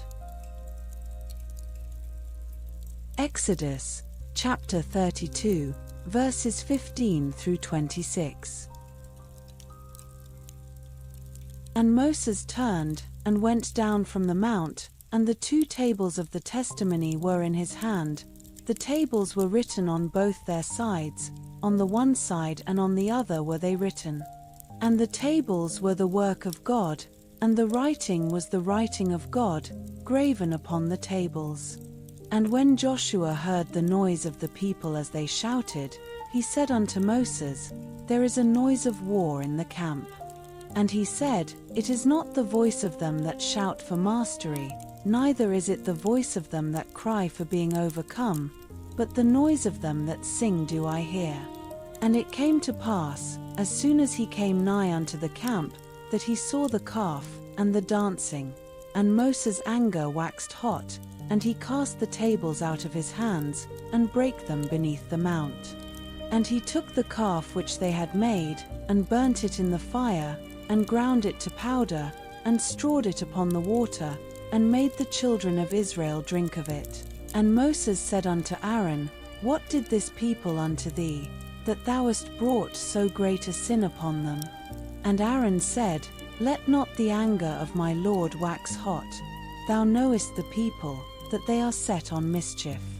And Moses saw that the people were naked, for Aaron had made them naked unto their shame among their enemies. Then Moses stood in the gate of the camp, and said, Who is on the Lord's side? Let him come unto me.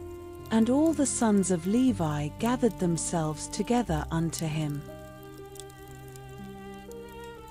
The breaking of the tablets was a painful moment, a sign that the covenant had been shattered by the sin of the people. But our God is a God of restoration, a God who renews what has been broken. Rest tonight in the hope of a covenant that cannot be destroyed, a mercy that endures forever.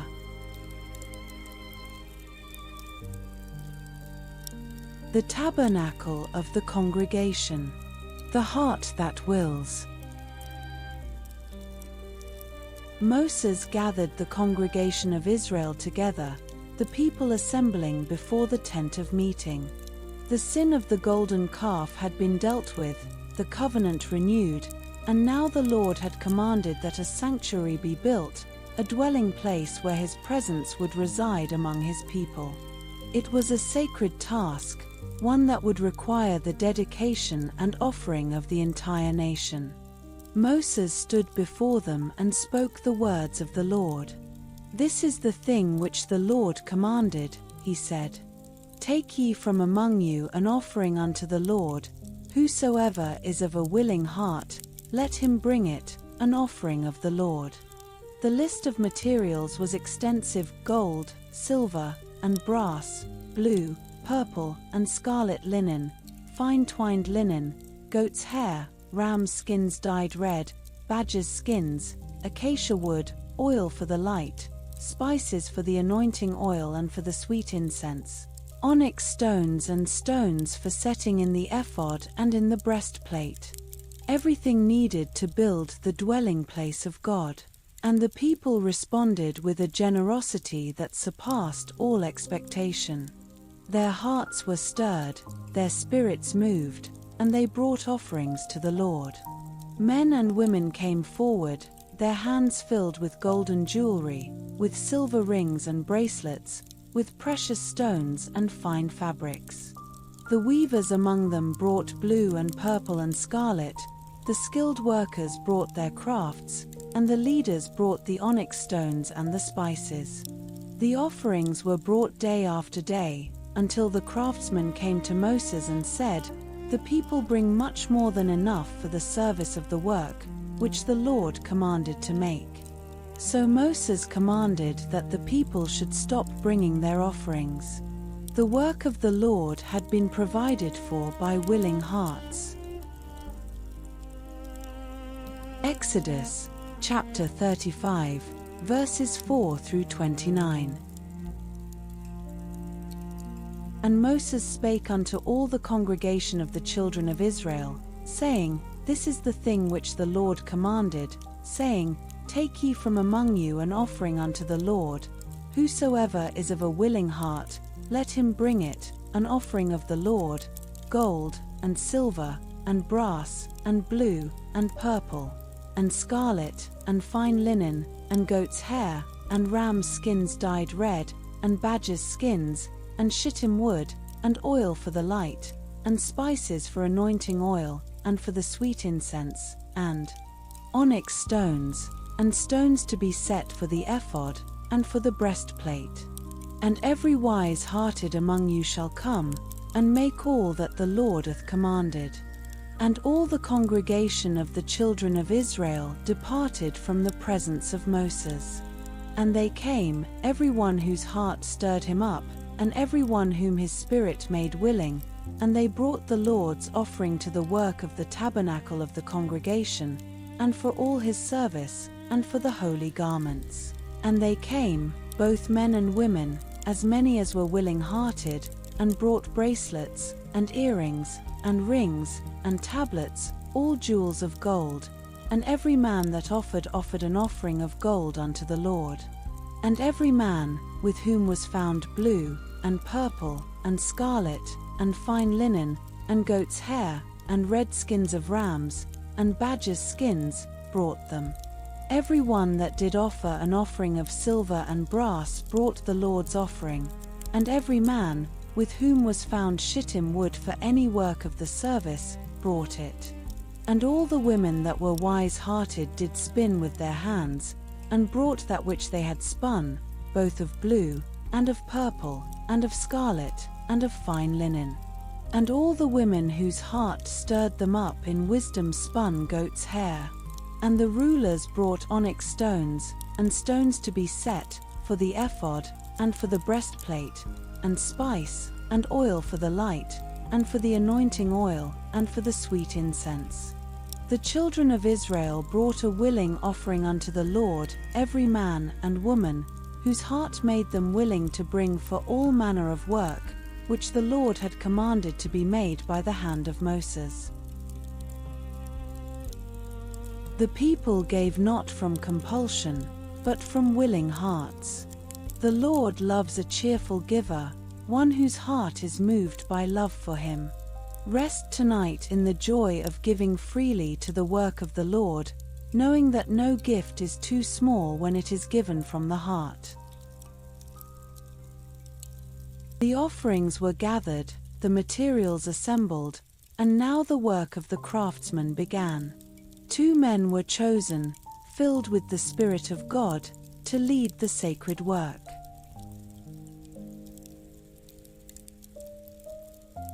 The work of Bezalel and Aholiab. The Lord called Bezalel, the son of Uri, the son of Hur, of the tribe of Judah, and filled him with the Spirit of God, in wisdom, in understanding, and in knowledge, and in all manner of workmanship. He was given the ability to devise cunning works, to work in gold, in silver, and in brass, to cut and set stones, and to carve in wood. The Spirit of the Lord rested upon him, and he became the master craftsman of the sanctuary.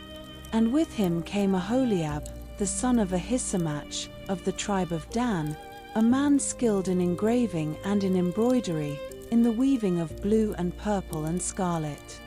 Together, these 2 men led the work of the tabernacle, teaching and guiding the other skilled workers who had been given wisdom by the Lord. The work proceeded in the tents of the craftsmen, a sacred workshop at the heart of the encampment. Bezalel crafted the Ark of the Covenant, the most sacred object of the sanctuary. He shaped it of acacia wood, overlaid it with pure gold, and fashioned the mercy seat above it, with the cherubim of gold spreading their wings over the place of atonement. He crafted the table of showbread, overlaid with gold, with its rings and staves for carrying.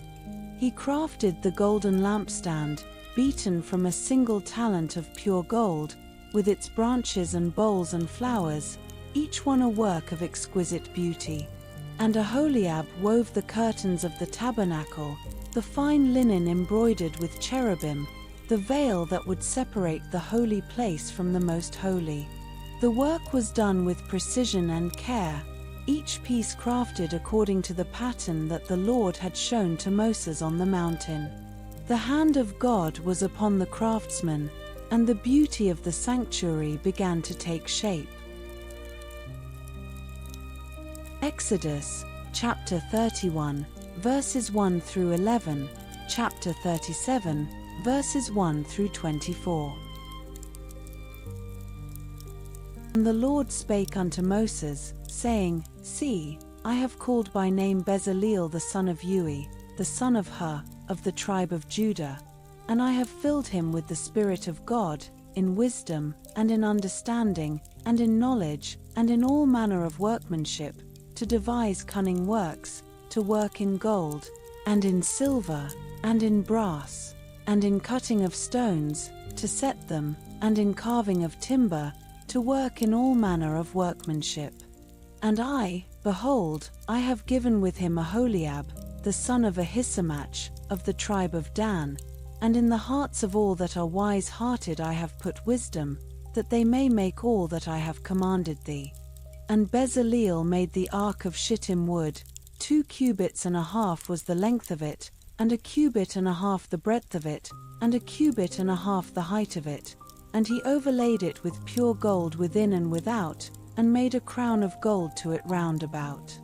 And he cast for it 4 rings of gold, to be set by the 4 corners of it, even 2 rings upon the one side of it, and 2 rings upon the other side of it. And he made staves of shittim wood, and overlaid them with gold. And he put the staves into the rings by the sides of the ark, to bear the ark. And he made the mercy seat of pure gold, 2 cubits and a half was the length thereof, and 1 cubit and a half the breadth thereof. And he made 2 cherubims of gold, beaten out of one piece made he them, on the 2 ends of the mercy seat. And he made the table of shittim wood, 2 cubits was the length thereof, and 1 cubit the breadth thereof, and 1 cubit and a half the height thereof. And he overlaid it with pure gold, and made thereunto a crown of gold round about. And he made the candlestick of pure gold, of beaten work made he the candlestick, his shaft, and his branch, his bowls, his knops, and his flowers, were of the same. The work of the tabernacle was not just craftsmanship, it was worship. Every hammer blow, every woven thread, every carefully placed stone was an act of devotion to the Lord. Rest tonight in the beauty of work done for His glory. With the sacred furnishings complete, the craftsmen turned their attention to the outer court, the space that would enclose the sanctuary and set it apart from the camp.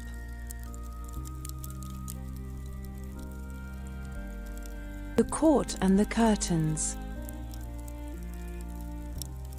The court of the tabernacle was a sacred enclosure, a space set apart from the noise and chaos of the encampment. It was surrounded by curtains of fine twined linen, white and pure, suspended from pillars of brass set in sockets of brass. The pillars were fastened with silver hooks and fillets, and the curtains hung as a boundary, marking the place where heaven met earth. The court was 100 cubits long and 50 cubits wide, a rectangular enclosure that surrounded the tabernacle itself. The entrance was on the east side, a gate of blue and purple and scarlet, embroidered with fine linen, a beautiful entrance that invited the people to draw near to the presence of the Lord.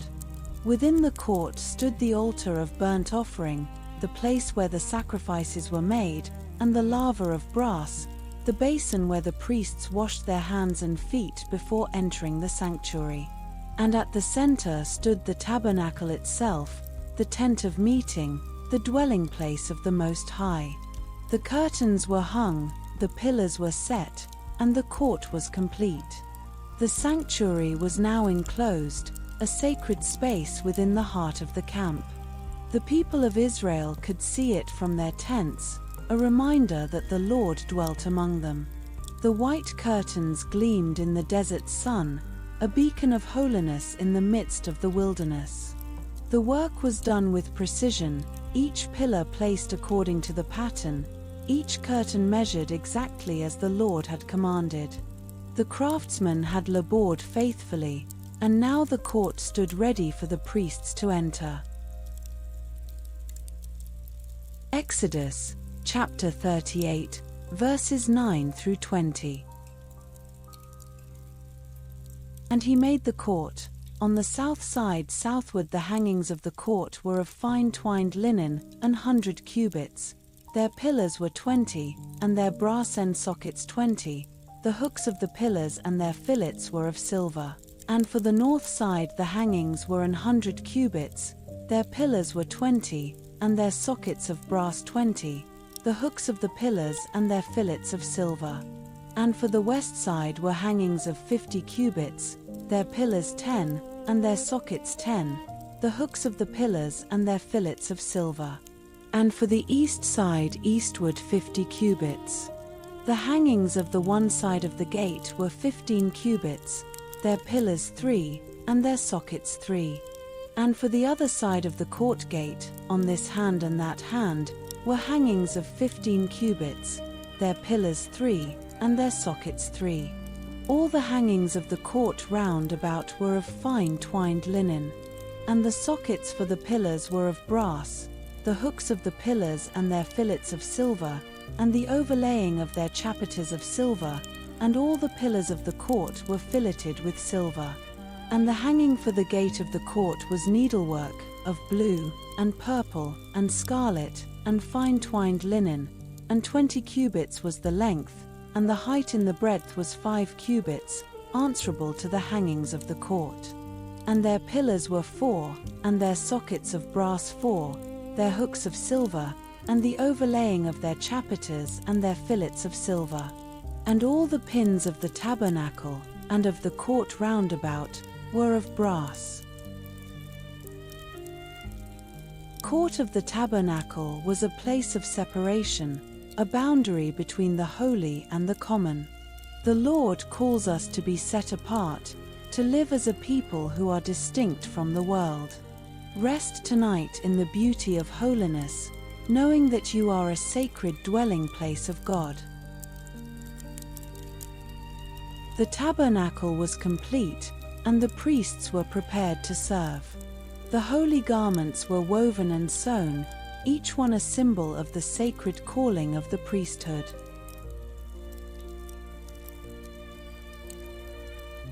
The garments of the priests.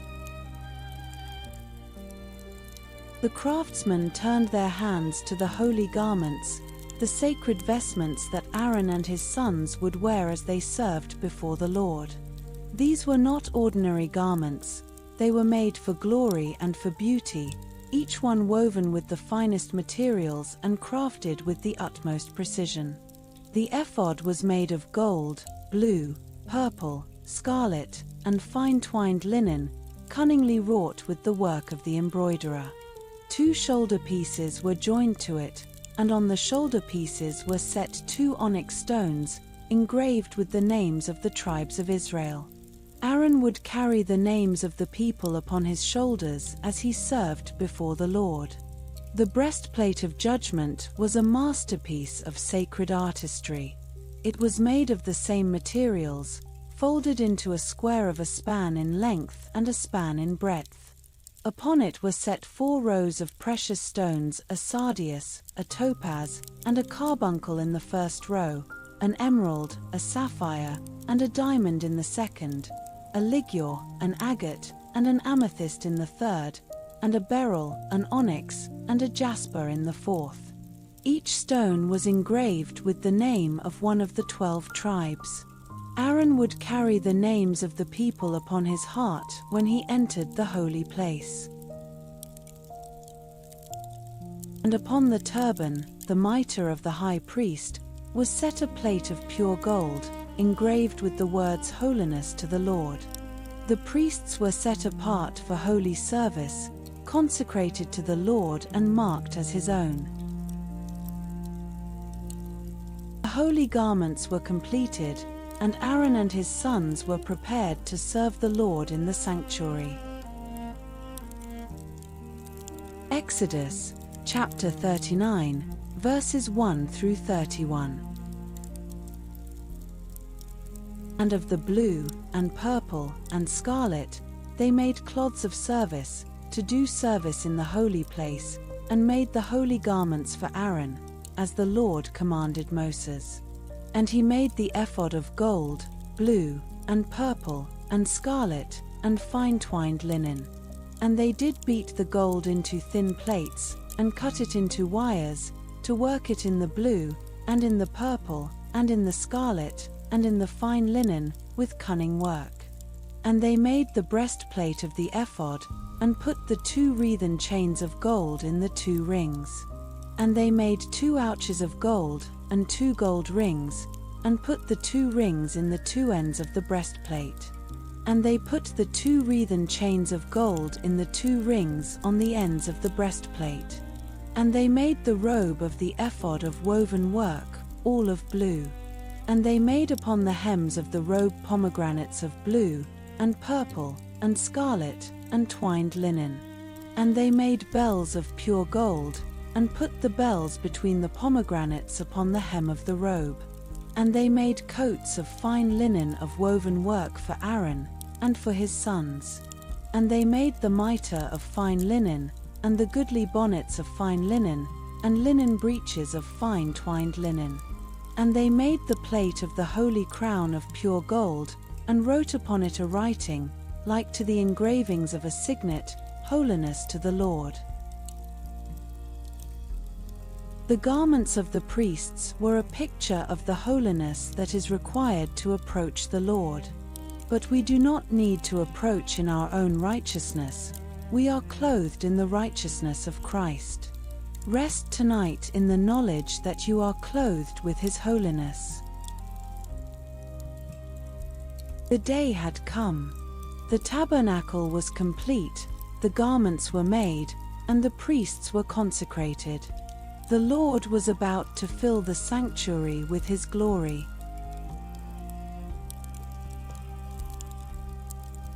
The glory fills the tabernacle. The work was finished. The tabernacle stood complete, a dwelling place of exquisite beauty in the heart of the wilderness. The people of Israel had given their offerings, the craftsmen had labored with skill and devotion, and now the sanctuary was ready to receive its purpose. It was the first day of the first month of the 2nd year, a day of completion and dedication.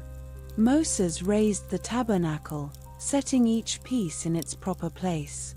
The boards were fitted together, the curtains were hung, the veil was stretched before the most holy place. The ark was brought in, the table was set, the lampstand was kindled. The altar of incense was placed before the veil, and the altar of burnt offering stood in the court. The priests were anointed and consecrated, and all was prepared. And then the cloud descended. The cloud of the Lord, the pillar of cloud that had led them through the wilderness, moved from its place and settled over the tabernacle. It covered the tent of meeting, a thick and luminous presence that surrounded the sanctuary. And the glory of the Lord filled the tabernacle. Moses could not enter the tent of meeting, for the glory of the Lord was too great. The radiance of the divine presence shone from the sanctuary, a light that could not be contained. The people of Israel gathered at a respectful distance, their eyes fixed upon the cloud, their hearts filled with awe. The Lord had come to dwell among His people. The tabernacle was no longer just a tent, it was the dwelling place of the Most High. The wilderness would never be the same, for the presence of the Lord now walked with them, leading them through every journey, through every trial, toward the promised land. Exodus, chapter 40, verses 33 through 38. And he reared up the court round about the tabernacle and the altar, and set up the hanging of the court gate. So Moses finished the work. Then a cloud covered the tent of the congregation, and the glory of the Lord filled the tabernacle. And Moses was not able to enter into the tent of the congregation, because the cloud abode thereon, and the glory of the Lord filled the tabernacle. And when the cloud was taken up from over the tabernacle, the children of Israel went onward in all their journeys. But if the cloud were not taken up, then they journeyed not till the day that it was taken up. For the cloud of the Lord was upon the tabernacle by day, and fire was on it by night, in the sight of all the house of Israel, throughout all their journeys. The glory of the Lord filled the tabernacle, and His presence dwelt among His people. He is not a distant God, but a God who comes near. Rest tonight in the presence of the Lord, knowing that He is with you, leading you through every journey of your life.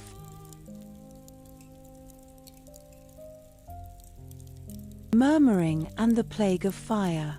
The journey from Sinai. The cloud lifted from the tabernacle, and the children of Israel knew that the time had come to journey onward. For nearly a year they had camped at the foot of Mount Sinai, receiving the law, building the sanctuary, and learning to walk as the people of God. But the wilderness was not their home, the promised land awaited, and the Lord was leading them forward. On the 20th day of the second month of the second year, the cloud rose from the tabernacle, and the journey began.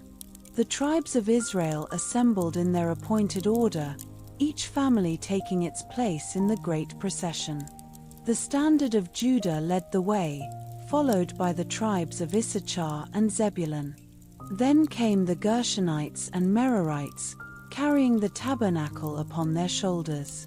The standard of Reuben followed, then the Kohathites bearing the sacred furnishings. The standards of Ephraim and Dan brought up the rear, a vast multitude stretching across the wilderness as far as the eye could see. The pillars of cloud and fire led the way, guiding the people through the wilderness of Paran. The journey was long and arduous, the terrain harsh and unforgiving. The sun beat down upon them by day, and the cold of the desert night seeped into their bones. The people grew weary, their feet heavy with the dust of the journey. The memory of Sinai began to fade, the glory of the mountain replaced by the harsh reality of the wilderness. The people had received the law, but the law could not change their hearts. They were still the same people who had grumbled at Marah, who had murmured in the wilderness of Sin, who had danced before the golden calf. The journey had only begun, and already their faith was faltering. Numbers, chapter 10, verses 11 through 13. And it came to pass on the 20th day of the second month, in the second year, that the cloud was taken up from off the tabernacle of the testimony. And the children of Israel took their journeys out of the wilderness of Sinai, and the cloud rested in the wilderness of Paran. And they first took their journey according to the commandment of the Lord by the hand of Moses. The journey of faith is not a single moment of glory, but a long and often difficult walk through the wilderness. The Lord leads us forward, even when the path is hard. Rest tonight in the knowledge that He who began a good work in you will carry it on to completion. The hardships of the journey began to wear on the people, and their hearts turned once again to complaint. The murmuring began, and the Lord heard it.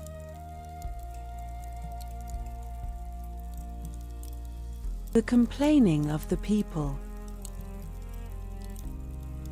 The murmuring began quietly at first, a whisper that passed from tent to tent, from family to family.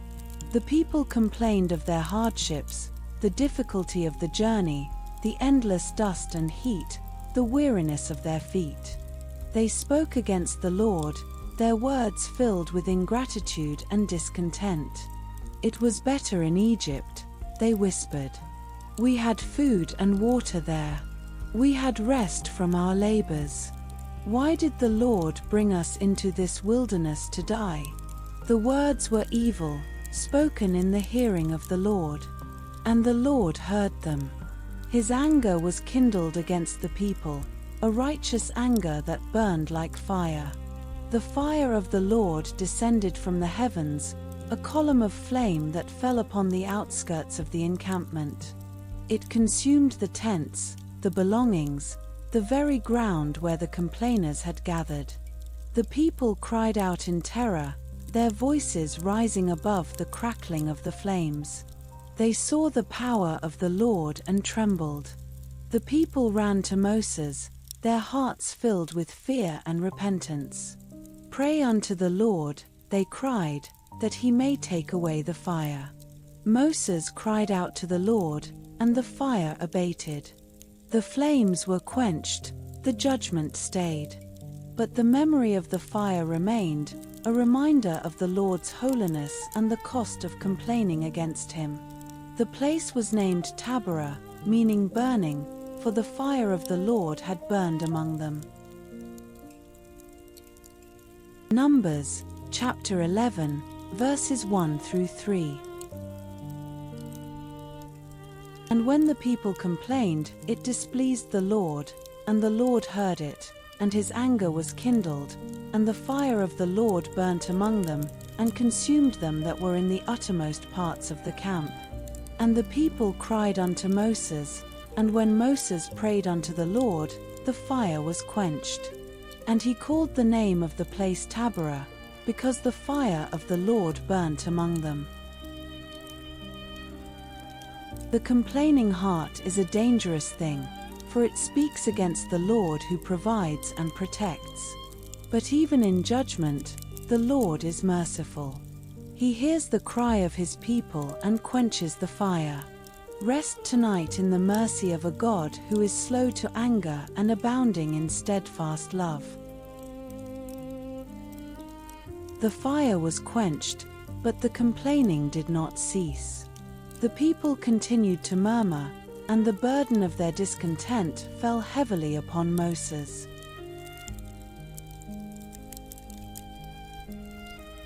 The cry of Moses. The burden of leadership weighed heavily upon Moses. The people complained again, this time about the manna, the bread from heaven that had sustained them through the wilderness. They remembered the fish of Egypt, the cucumbers and melons, the leeks and onions and garlic. They longed for the food of their bondage, forgetting the bitterness of slavery. The complaining of the people tore at Moses' heart. He had led them through the sea, brought them water from the rock, fed them with bread from heaven. And still they complained. The weight of their discontent was more than he could bear. Moses went before the Lord, and he wept. Wherefore hast thou afflicted thy servant? He cried. And wherefore have I not found favor in thy sight, that thou layest the burden of all this people upon me? He could not bear the responsibility alone. I am not able to bear all this people alone, because it is too heavy for me. The Lord heard the cry of Moses and responded with grace. He commanded Moses to gather 70 elders of Israel, men who had proven themselves faithful. The Lord promised to take of the Spirit that was upon Moses and place it upon the elders, sharing the burden of leadership. The load would be lightened, the weight distributed among many. Thou shalt not bear it thyself alone, the Lord promised. And Moses received the promise with gratitude. Numbers, chapter 11, verses 10 through 17. Then Moses heard the people weep throughout their families, every man in the door of his tent, and the anger of the Lord was kindled greatly. Moses also was displeased. And Moses said unto the Lord, Wherefore hast thou afflicted thy servant? And wherefore have I not found favor in thy sight, that thou layest the burden of all this people upon me? Have I conceived all this people? Have I begotten them, that thou shouldest say unto me, Carry them in thy bosom, as a nursing father beareth the sucking child, unto the land which thou swarest unto their fathers? Whence should I have flesh to give unto all this people? For they weep unto me, saying, Give us flesh, that we may eat. I am not able to bear all this people alone, because it is too heavy for me.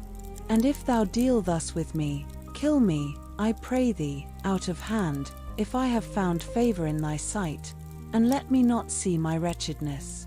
And the Lord said unto Moses, Gather unto me 70 men of the elders of Israel, whom thou knowest to be the elders of the people, and officers over them, and bring them unto the tabernacle of the congregation, that they may stand there with thee. And I will come down and talk with thee there, and I will take of the Spirit which is upon thee, and will put it upon them, and they shall bear the burden of the people with thee, that thou bear it not thyself alone. The burden of leadership is not meant to be carried alone. The Lord provides others to share the load, to stand with us and carry the weight. Rest tonight in the knowledge that you are not alone in your struggles, that the Lord has placed others beside you. The Lord kept his promise. The 70 elders were gathered, and the Spirit of the Lord came upon them, empowering them to share the burden of leadership.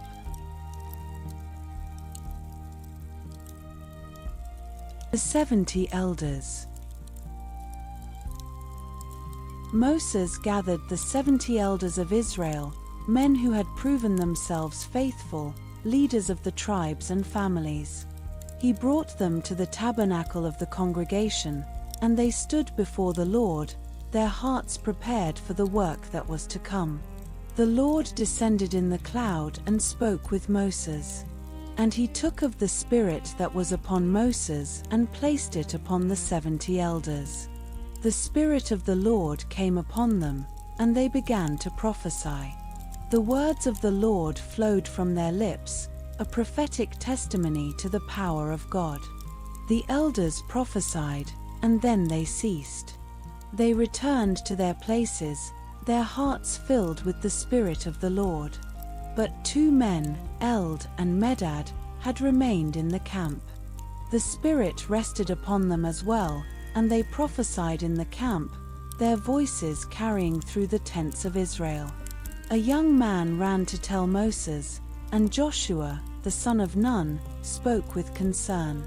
"My lord Moses," he said, "forbid them."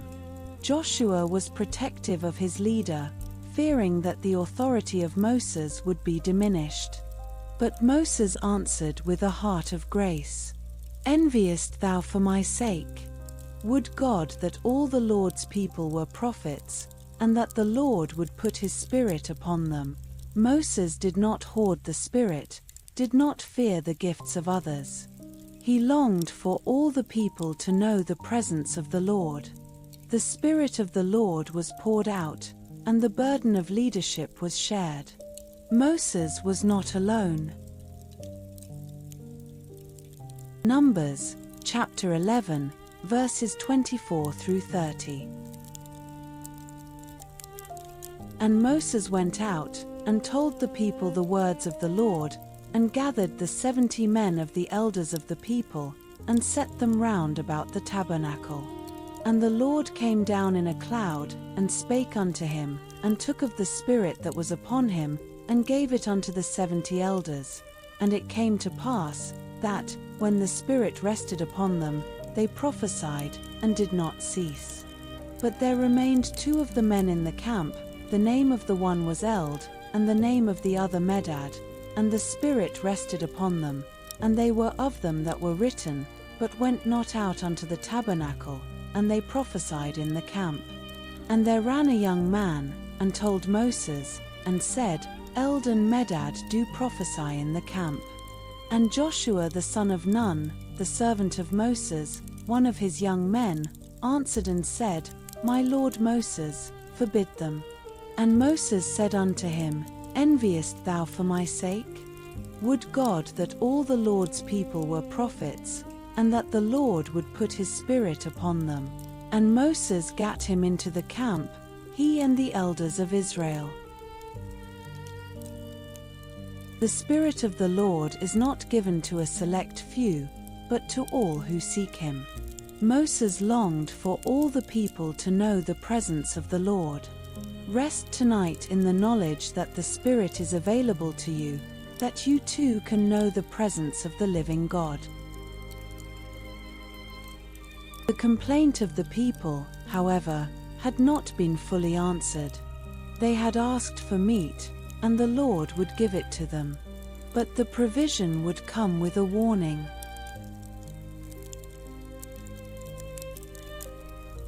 The quail and the plague.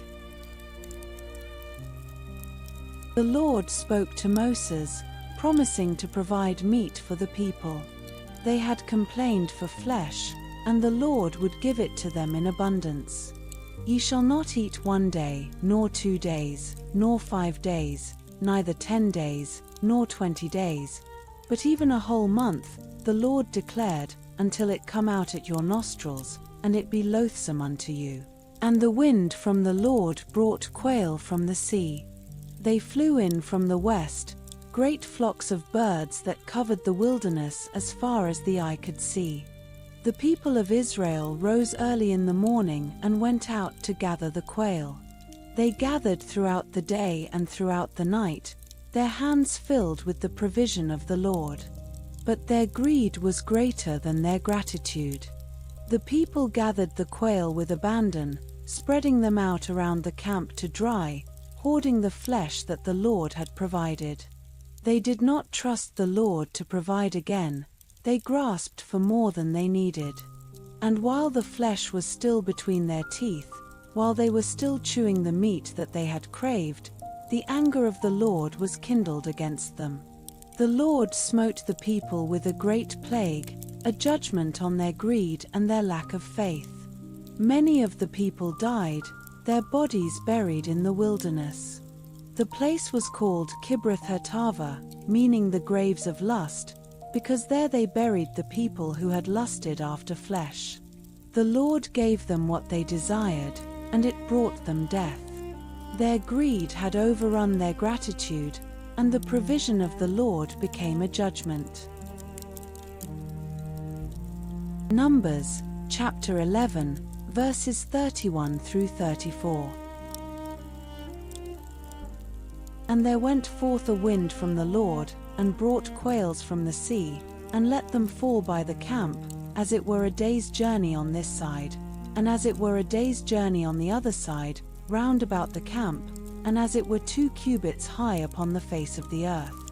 And the people stood up all that day, and all that night, and all the next day, and they gathered the quails. He that gathered least gathered 10 homers, and they spread them all abroad for themselves round about the camp.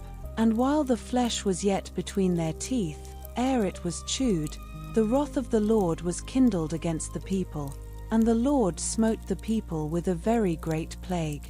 And he called the name of that place Kibroth-Hattaavah, because there they buried the people that lusted. Gratitude is the heart of contentment, and greed is the heart of destruction. The Lord gives us what we need, and he invites us to trust him for tomorrow. Rest tonight in the knowledge that your heavenly Father knows what you need, and he will not fail to provide.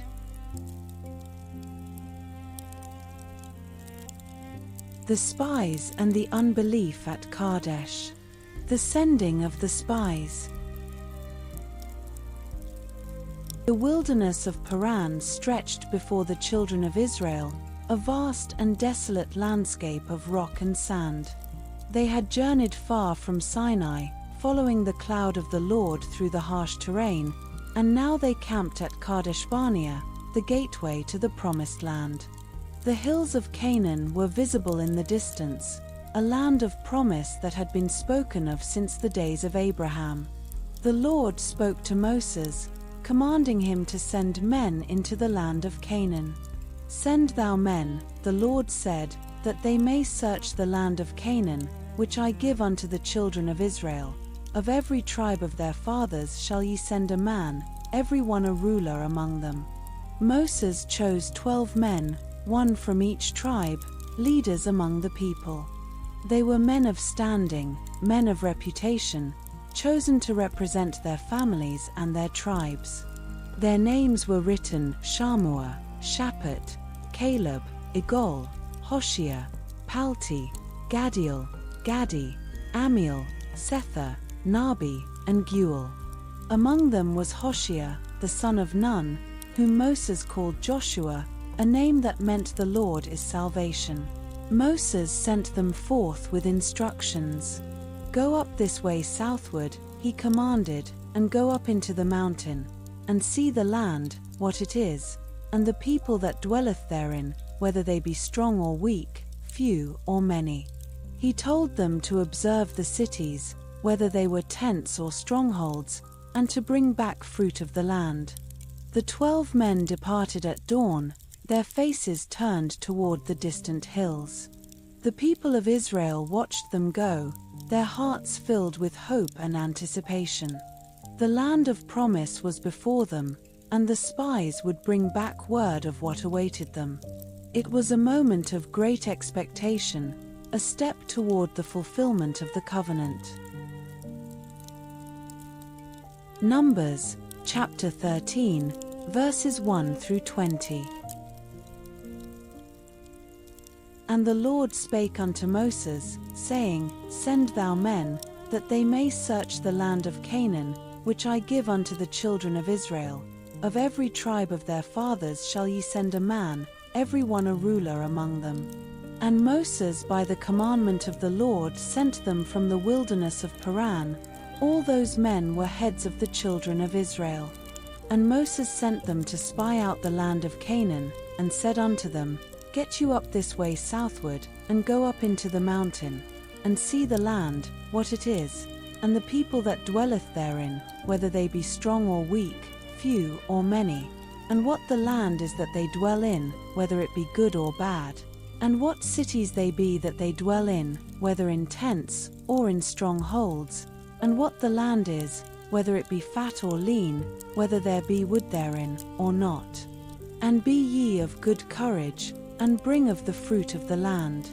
Now the time was the time of the first ripe grapes. The spies were sent to search the land, but their mission was not merely reconnaissance. It was a test of faith. Would they see the promise of God or the obstacles of the world? Rest tonight in the knowledge that the Lord goes before you into every new land, and He has already prepared the way. The spies departed, and for 40 days they journeyed through the land of Canaan, observing its beauty and its dangers, its abundance and its fortresses.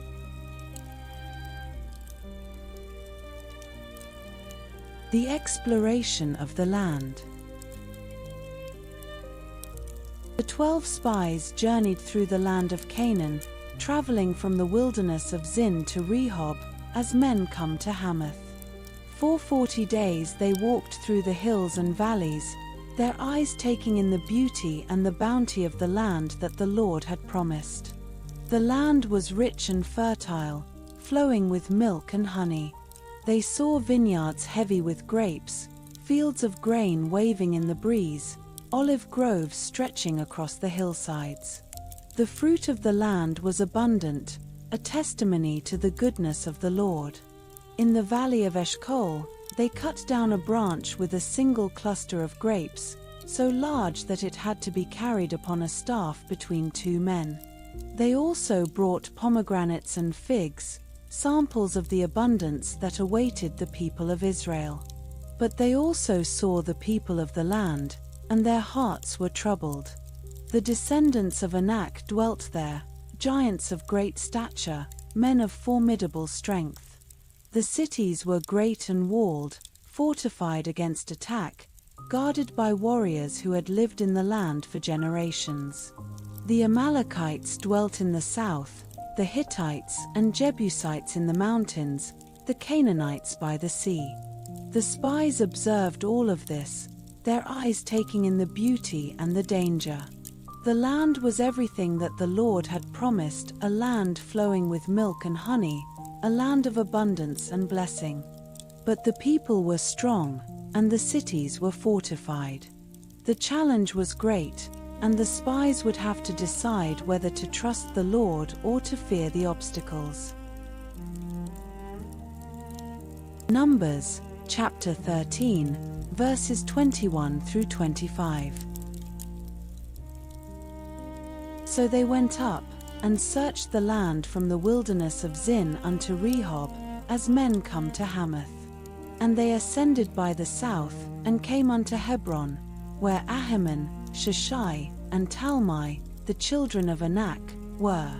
Now Hebron was built 7 years before Zoan in Egypt. And they came unto the brook of Eshcol, and cut down from thence a branch with one cluster of grapes, and they bare it between two upon a staff, and they brought of the pomegranates, and of the figures. The place was called the brook Eshcol, because of the cluster of grapes which the children of Israel cut down from thence. And they returned from searching of the land after 40 days. The land was beautiful and bountiful, but it was also filled with challenges. The Lord never promised a life without obstacles, but He promised to be with us through every one. Rest tonight in the knowledge that His presence is greater than any giant and stronger than any wall. The 40 days came to an end, and the spies returned to Kadesh Barnea. They brought the fruit of the land before the congregation, and their report would determine the destiny of a nation.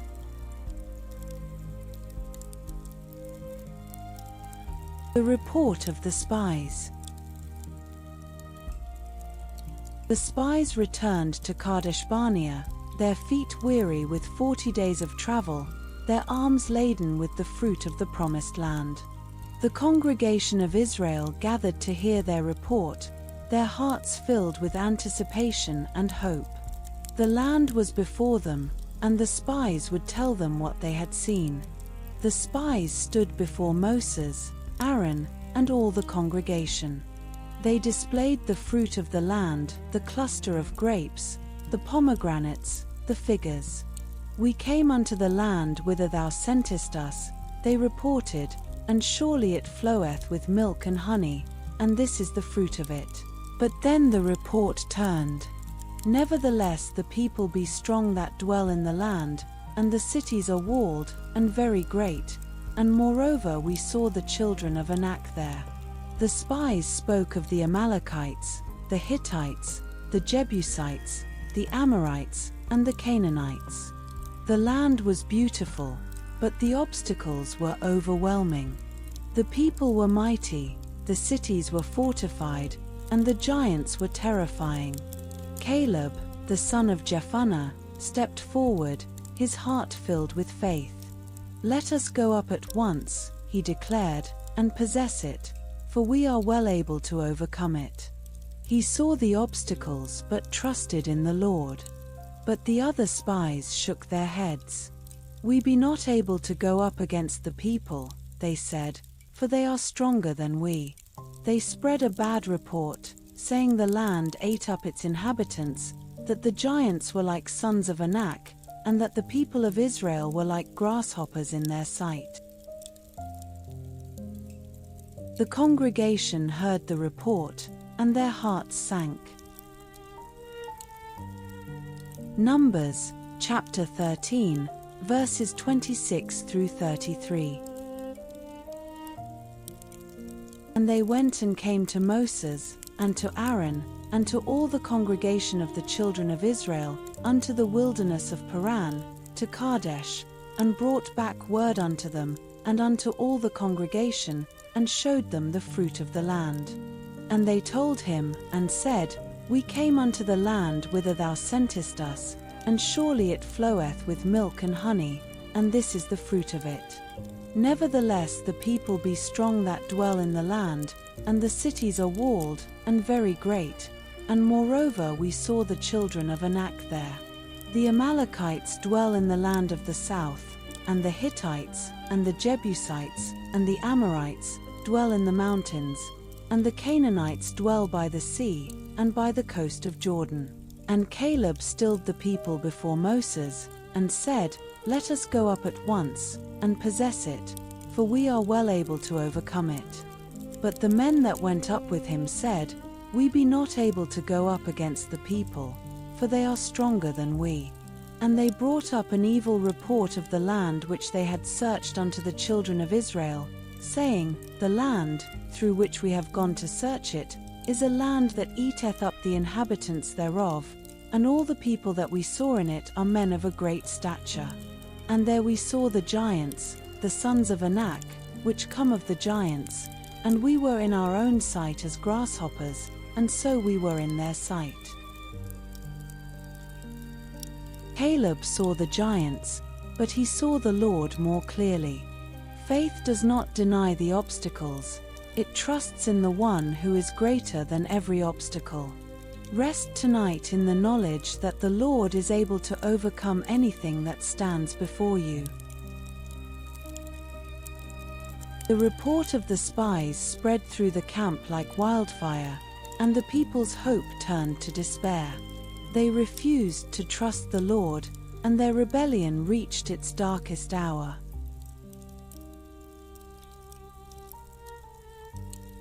The people's rebellion. The words of the 10 spies spread through the camp like a plague, and the people of Israel were overcome with despair. The hope that had burned in their hearts was extinguished, replaced by the cold fire of unbelief and rebellion. The people wept that night, their cries rising to the heavens. "Would God that we had died in the land of Egypt," they cried. "Or would God we had died in this wilderness?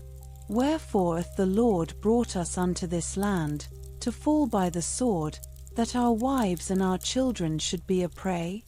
Were it not better for us to return into Egypt?" The rebellion grew, and the people spoke of choosing a new captain, a leader who would lead them back to the land of bondage.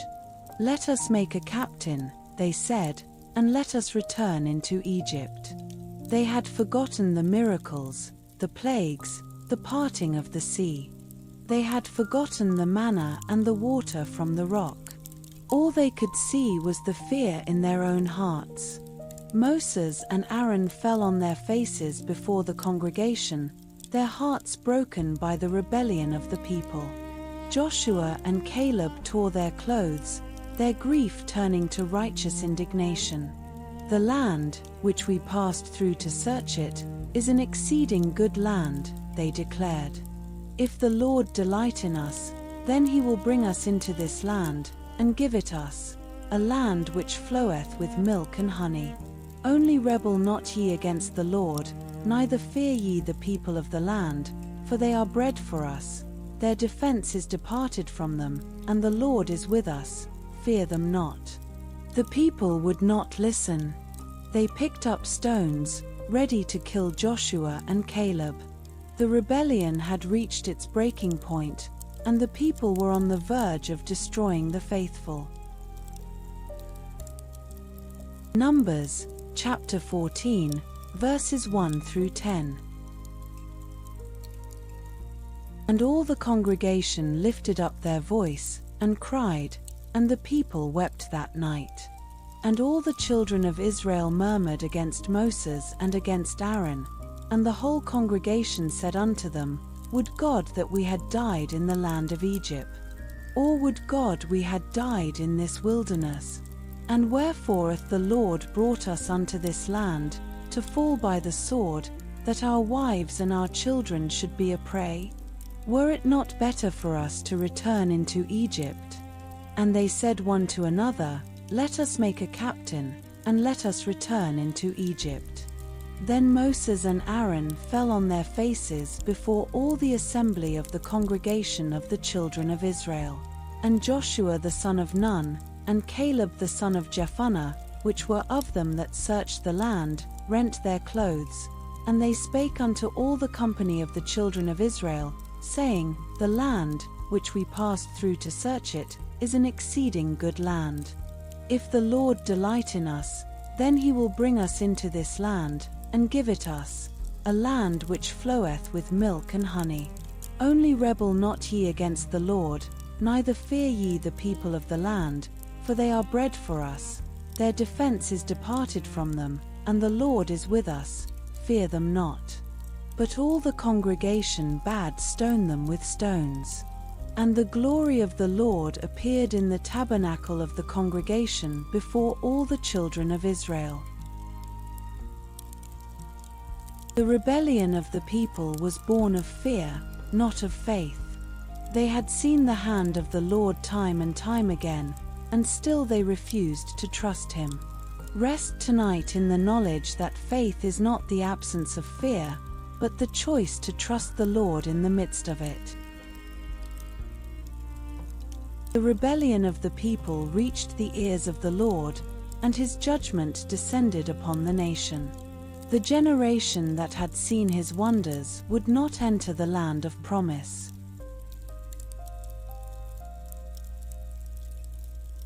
The judgment of 40 years. The glory of the Lord appeared in the tabernacle, and his voice spoke to Moses. How long will this people provoke me? And how long will it be ere they believe me, for all the signs which I have showed among them? The Lord declared his judgment. I will smite them with the pestilence, he said, and disinherit them, and will make of thee a greater nation and mightier than they. Once again, the Lord offered to destroy the people and raise up a new nation through Moses. And once again, Moses interceded, appealing to the mercy of the Lord. Let the power of my Lord be great, he prayed, according as thou hast spoken, saying, the Lord is long-suffering, and of great mercy, forgiving iniquity and transgression. The Lord heard the intercession of Moses, and he forgave the people. But the judgment was not entirely removed. As truly as I live, the Lord declared, all the earth shall be filled with the glory of the Lord.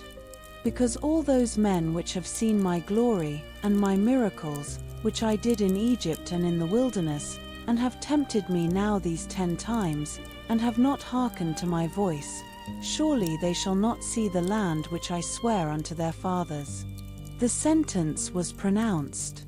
40 years of wandering, 1 year for every day the spies had searched the land.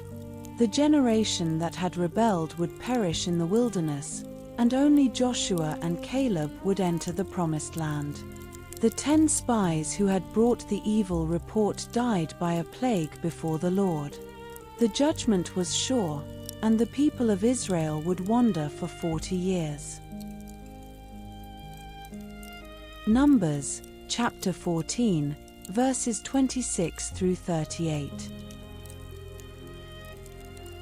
And the Lord spake unto Moses and unto Aaron, saying, How long shall I bear with this evil congregation, which murmur against me? I have heard the murmurings of the children of Israel, which they murmur against me. Say unto them, As truly as I live, saith the Lord, as ye have spoken in mine ears, so will I do to you.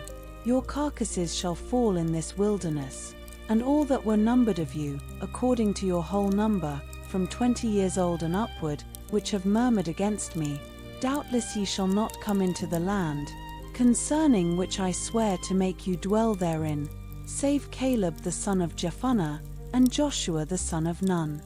But your little ones, which ye said should be a prey, them will I bring in, and they shall know the land which ye have despised. But as for you, your carcasses, they shall fall in this wilderness. And your children shall wander in the wilderness 40 years, and bear your whoredoms, until your carcasses be wasted in the wilderness. After the number of the days in which ye search the land, even 40 days, each day for a year, shall ye bear your iniquities, even 40 years, and ye shall know my breach of promise. I the Lord have said, I will surely do it unto all this evil congregation, that are gathered together against me. In this wilderness they shall be consumed, and there they shall die. And the men which Moses sent to search the land, who returned, and made all the congregation to murmur against him, by bringing up a slander upon the land, even those men that did bring up the evil report upon the land, died by the plague before the Lord. But Joshua the son of Nun, and Caleb the son of Jephunneh, which were of the men that went to search the land, lived still. The judgment of 40 years was a consequence of unbelief. But even in judgment, the Lord was merciful. He allowed a new generation to rise, a generation that would trust him and enter the land of promise. Rest tonight in the knowledge that the Lord is faithful even when we are faithless.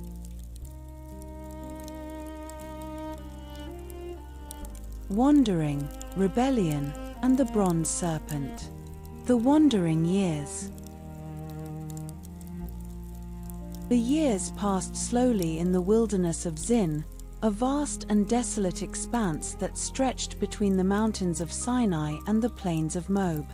The sentence of 40 years had been pronounced, and the people of Israel wandered through the barren land, their footsteps tracing the same paths, their tents pitched in the same places.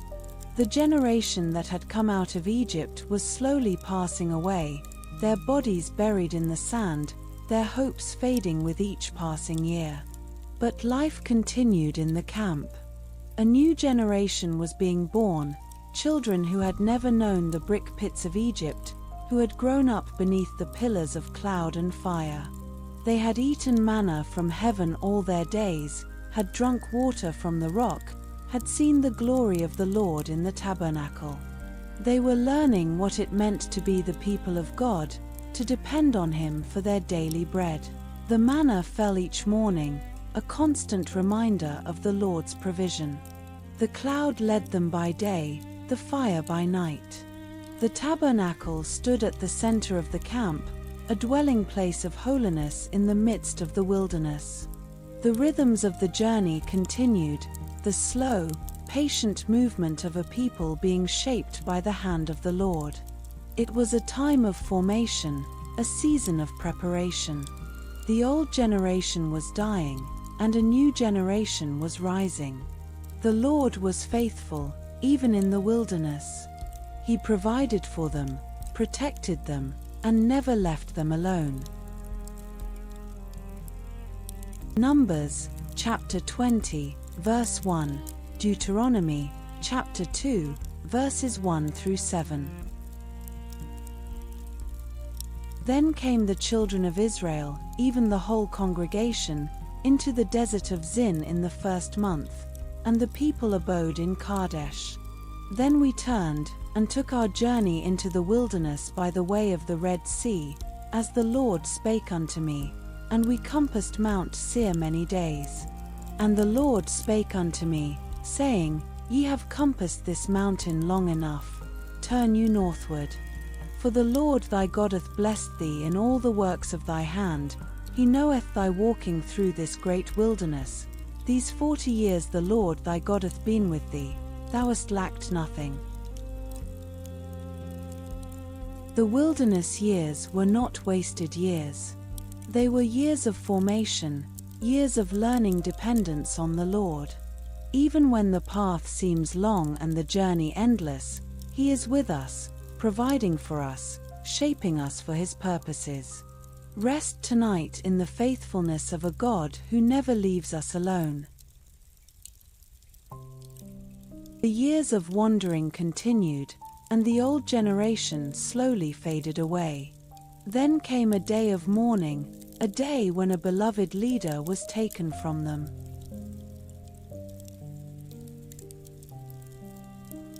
The death of Miriam. The people of Israel came to Kadesh in the wilderness of Zin, a place that held memories of both hope and sorrow.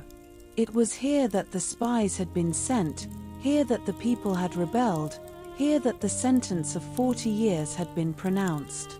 And now, in this place of memory, Miriam, the prophetess, the sister of Moses and Aaron, breathed her last. Miriam had been with the people from the beginning. She had watched over her infant brother Moses, had led the women in song at the Red Sea, had been a voice of prophecy and leadership among the people. She had been a pillar of strength, a woman of faith who had walked through the wilderness with her brothers, bearing the burdens of the nation. The women of Israel gathered in mourning, their voices raised in grief. They remembered the timbrel and the dance, the song of victory that Miriam had led on the shores of the sea. Now the timbrel was silent, the voice of the prophetess was stilled. The loss was deeply felt, a wound that would not soon heal. Miriam was buried on the rocky hill, her body laid to rest in the land of the wilderness. She would not enter the promised land, but she had led the people with faith and courage. Her legacy would live on in the hearts of the women of Israel, in the songs that would be sung for generations to come. Numbers, chapter 20, verse 1. Then came the children of Israel, even the whole congregation, into the desert of Zin in the first month. And the people abode in Kadesh, and Miriam died there, and was buried there. The loss of Miriam was a deep sorrow for the people of Israel. She had been a faithful servant, a leader, and a prophetess. But even in death, her legacy lived on. Rest tonight in the knowledge that your faithfulness is not forgotten, that the Lord sees and remembers every act of service. The people mourned the loss of Miriam, but the journey continued. And soon, they found themselves facing a familiar challenge, the need for water in the wilderness.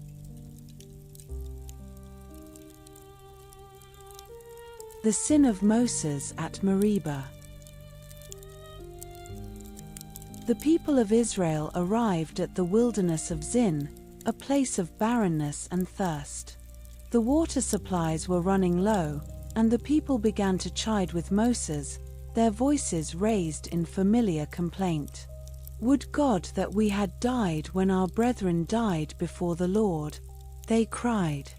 And why have ye brought up the congregation of the Lord into this wilderness, that we and our cattle should die there? Moses and Aaron turned from the complaining people and went to the door of the tabernacle, their hearts heavy with the weight of leadership. They fell on their faces before the Lord, and the glory of the Lord appeared unto them. The Lord spoke to Moses, giving him a new command.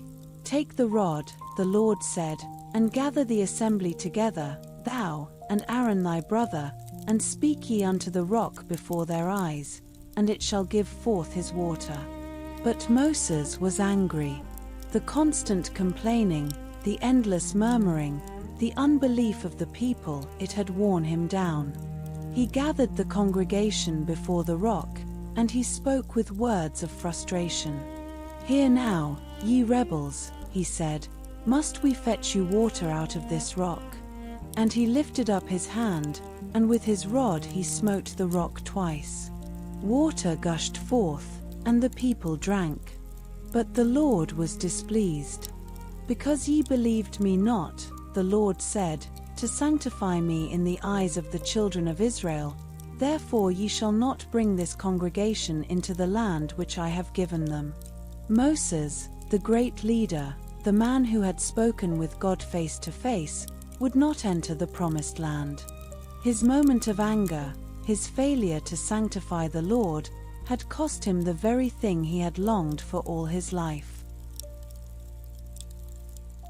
Numbers, chapter 20, verses 2 through 13.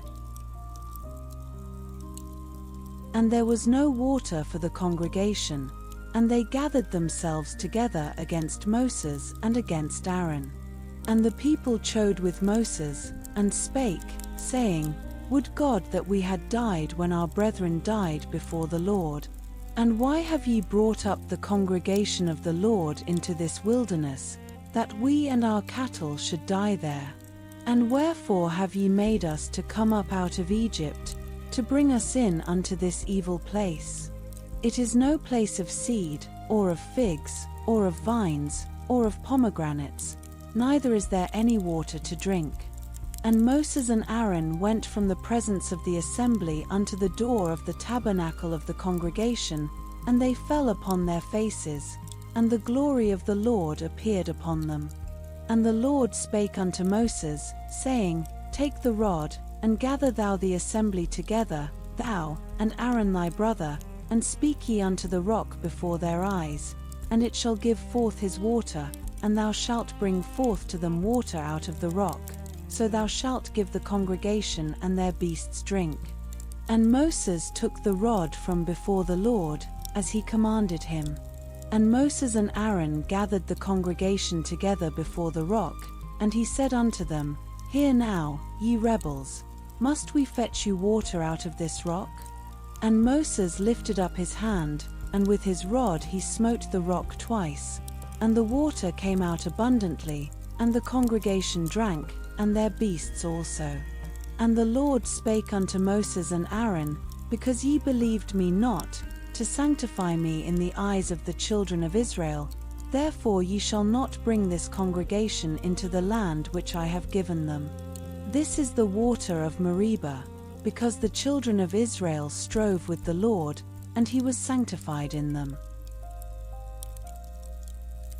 Moses' sin at Meribah is a sobering reminder that even the greatest leaders can stumble. A moment of anger, a failure to trust, and the promise was lost. Rest tonight in the grace that covers our failures, knowing that the Lord is merciful and slow to anger. The journey continued, and the people once again fell into the familiar pattern of complaint. This time, the judgment was far more terrible, a plague of serpents that would bring death to many.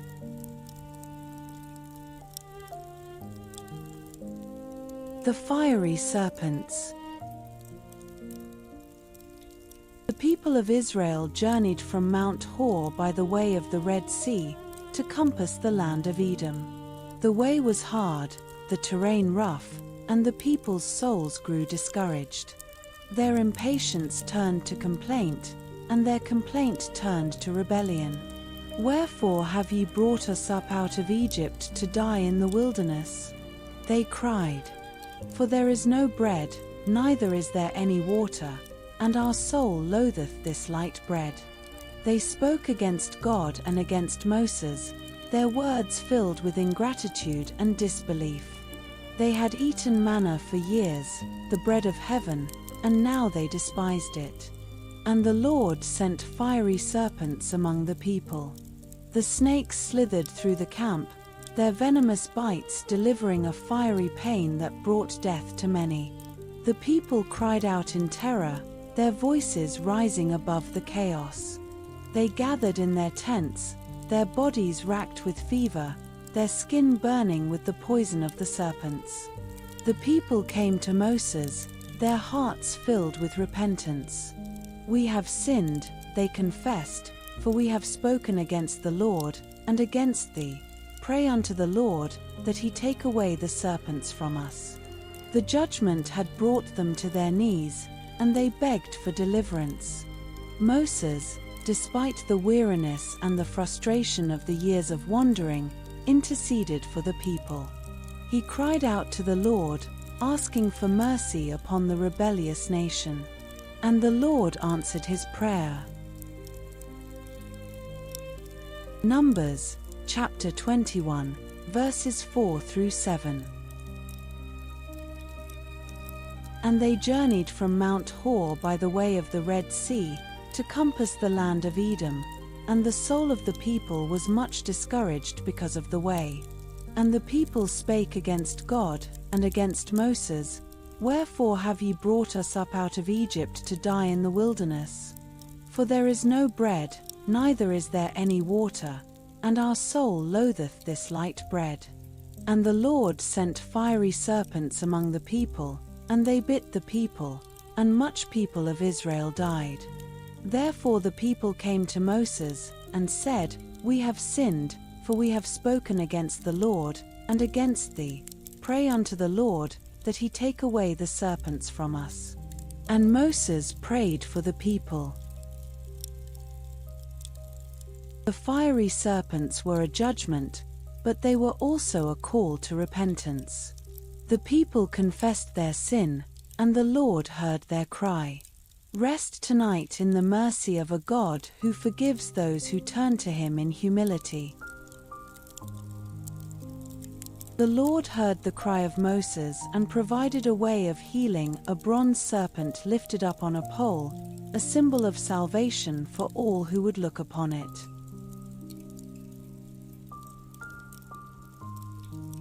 The bronze serpent lifted up. The Lord spoke to Moses, offering a way of deliverance. "Make thee a fiery serpent, the Lord commanded, and set it upon a pole, and it shall come to pass, that every one that is bitten, when he looketh upon it, shall live. Moses obeyed the word of the Lord. He took bronze and fashioned it into the shape of a serpent, a replica of the creatures that had brought death to the camp. He lifted it upon a pole, high above the congregation, visible from every corner of the encampment. The people who had been bitten by the fiery serpents looked upon the bronze serpent. They lifted their eyes from their suffering, from their pain, from their fear, and they fixed their gaze upon the symbol of deliverance. And as they looked, the poison was neutralized, the fever subsided, and they were healed. The bronze serpent was a symbol of the Lord's mercy, a provision of grace in the midst of judgment. It was also a foreshadowing of something greater, the lifting up of the Son of Man, that all who look upon him in faith might have eternal life. The people had sinned, and they had suffered. But the Lord had provided a way of salvation, a simple act of faith that would bring healing and life. The people who looked were healed. The plague was ended, and the camp was restored. The Lord had once again shown his mercy to a rebellious people. Numbers, chapter 21, verses 8 through 9. And the Lord said unto Moses, Make thee a fiery serpent, and set it upon a pole, and it shall come to pass, that every one that is bitten, when he looketh upon it, shall live. And Moses made a serpent of brass, and put it upon a pole, and it came to pass, that if a serpent had bitten any man, when he beheld the serpent of brass, he lived.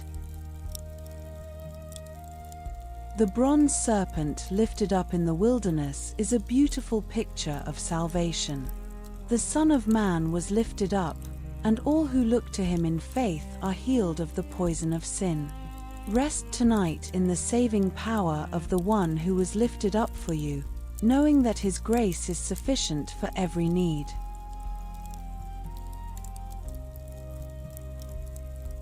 The promise at the border. The approach to Moab. The years of wandering had come to an end. The old generation had passed away, their bodies buried in the wilderness, their unbelief laid to rest with them.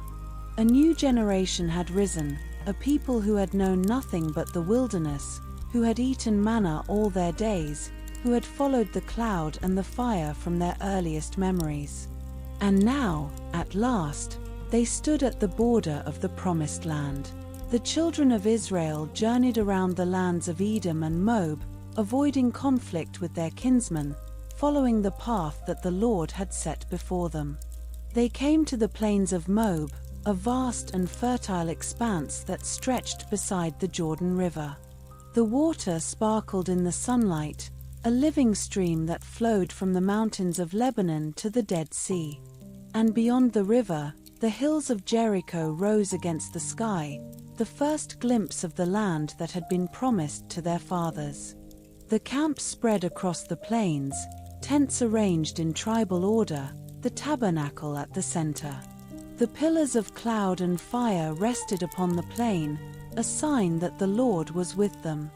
The people looked across the river with hope in their hearts. The wilderness was behind them. The promised land was before them. It was the 40th year, the 11th month, the first day of the month. The time of wandering was over. The time of entering had come. Numbers, chapter 22, verse 1, Deuteronomy, chapter 1, verses 3 through 5. And the children of Israel set forward, and pitched in the plains of Moab on this side Jordan by Jericho. And it came to pass in the 40th year, in the 11th month, on the first day of the month, that Moses spake unto the children of Israel, according unto all that the Lord had given him in commandment unto them, after he had slain Sihon the king of the Amorites, which dwelt in Heshbon, and Og the king of Bashan, which dwelt at Astaroth in Edrei, on this side Jordan, in the land of Moab, began Moses to declare this law. The wilderness journey was long, but it was not without purpose. The Lord had been shaping his people, preparing them for the promise that awaited. Rest tonight in the knowledge that your own journey, however long it may seem, is leading somewhere. The promise is before you. The time had come for Moses to pass the mantle of leadership to the one who would lead the people into the land. The Lord had chosen Joshua, and Moses would lay his hands upon him before all the congregation.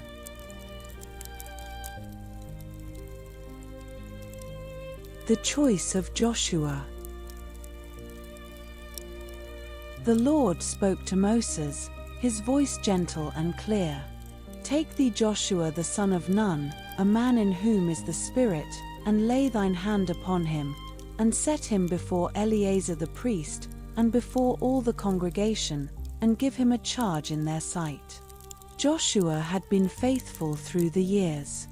He had been the servant of Moses, a young man of courage and faith. He had been one of the 12 spies, the one who had trusted the Lord and urged the people to go up and possess the land. He had remained faithful through the 40 years of wandering, and now he was chosen to lead the people across the Jordan. Moses called Joshua before the congregation. He laid his hands upon him, a sign of transfer of authority. The elders of Israel gathered around them, their faces filled with reverence. The people watched in silence, knowing that a new chapter was beginning. Moses spoke to Joshua, his words filled with encouragement and strength. Be strong and of a good courage, he said, for thou must go with this people unto the land which the Lord hath sworn unto their fathers to give them, and thou shalt cause them to inherit it. And the Lord, he it is that doth go before thee, he will be with thee, he will not fail thee, neither forsake thee. Fear not, neither be dismayed. The mantle of leadership was passed. Joshua was ready. The people were ready, and the Lord was with them. Numbers, chapter 27, verses 18 through 23, Deuteronomy, chapter 31, verses 7 through 8. And the Lord said unto Moses, Take thee Joshua the son of Nun, a man in whom is the Spirit, and lay thine hand upon him, and set him before Eleazar the priest, and before all the congregation, and give him a charge in their sight. And thou shalt put some of thine honor upon him, that all the congregation of the children of Israel may be obedient. And he shall stand before Eleazar the priest, who shall ask counsel for him after the judgment of Urim before the Lord. At his word shall they go out, and at his word they shall come in, both he, and all the children of Israel with him, even all the congregation. And Moses did as the Lord commanded him, and he took Joshua, and set him before Eleazar the priest, and before all the congregation, and he laid his hands upon him, and gave him a charge, as the Lord commanded by the hand of Moses. And Moses called unto Joshua, and said unto him in the sight of all Israel, Be strong and of a good courage, for thou must go with this people unto the land which the Lord hath sworn unto their fathers to give them, and thou shalt cause them to inherit it.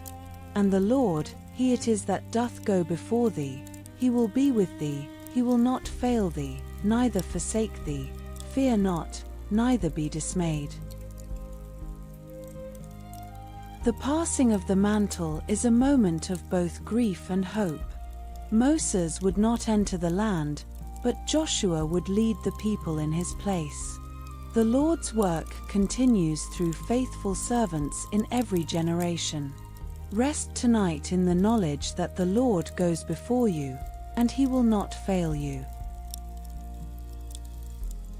Before his departure, Moses spoke one final word to the people. He sang a song, a witness to the faithfulness of God and the waywardness of his people.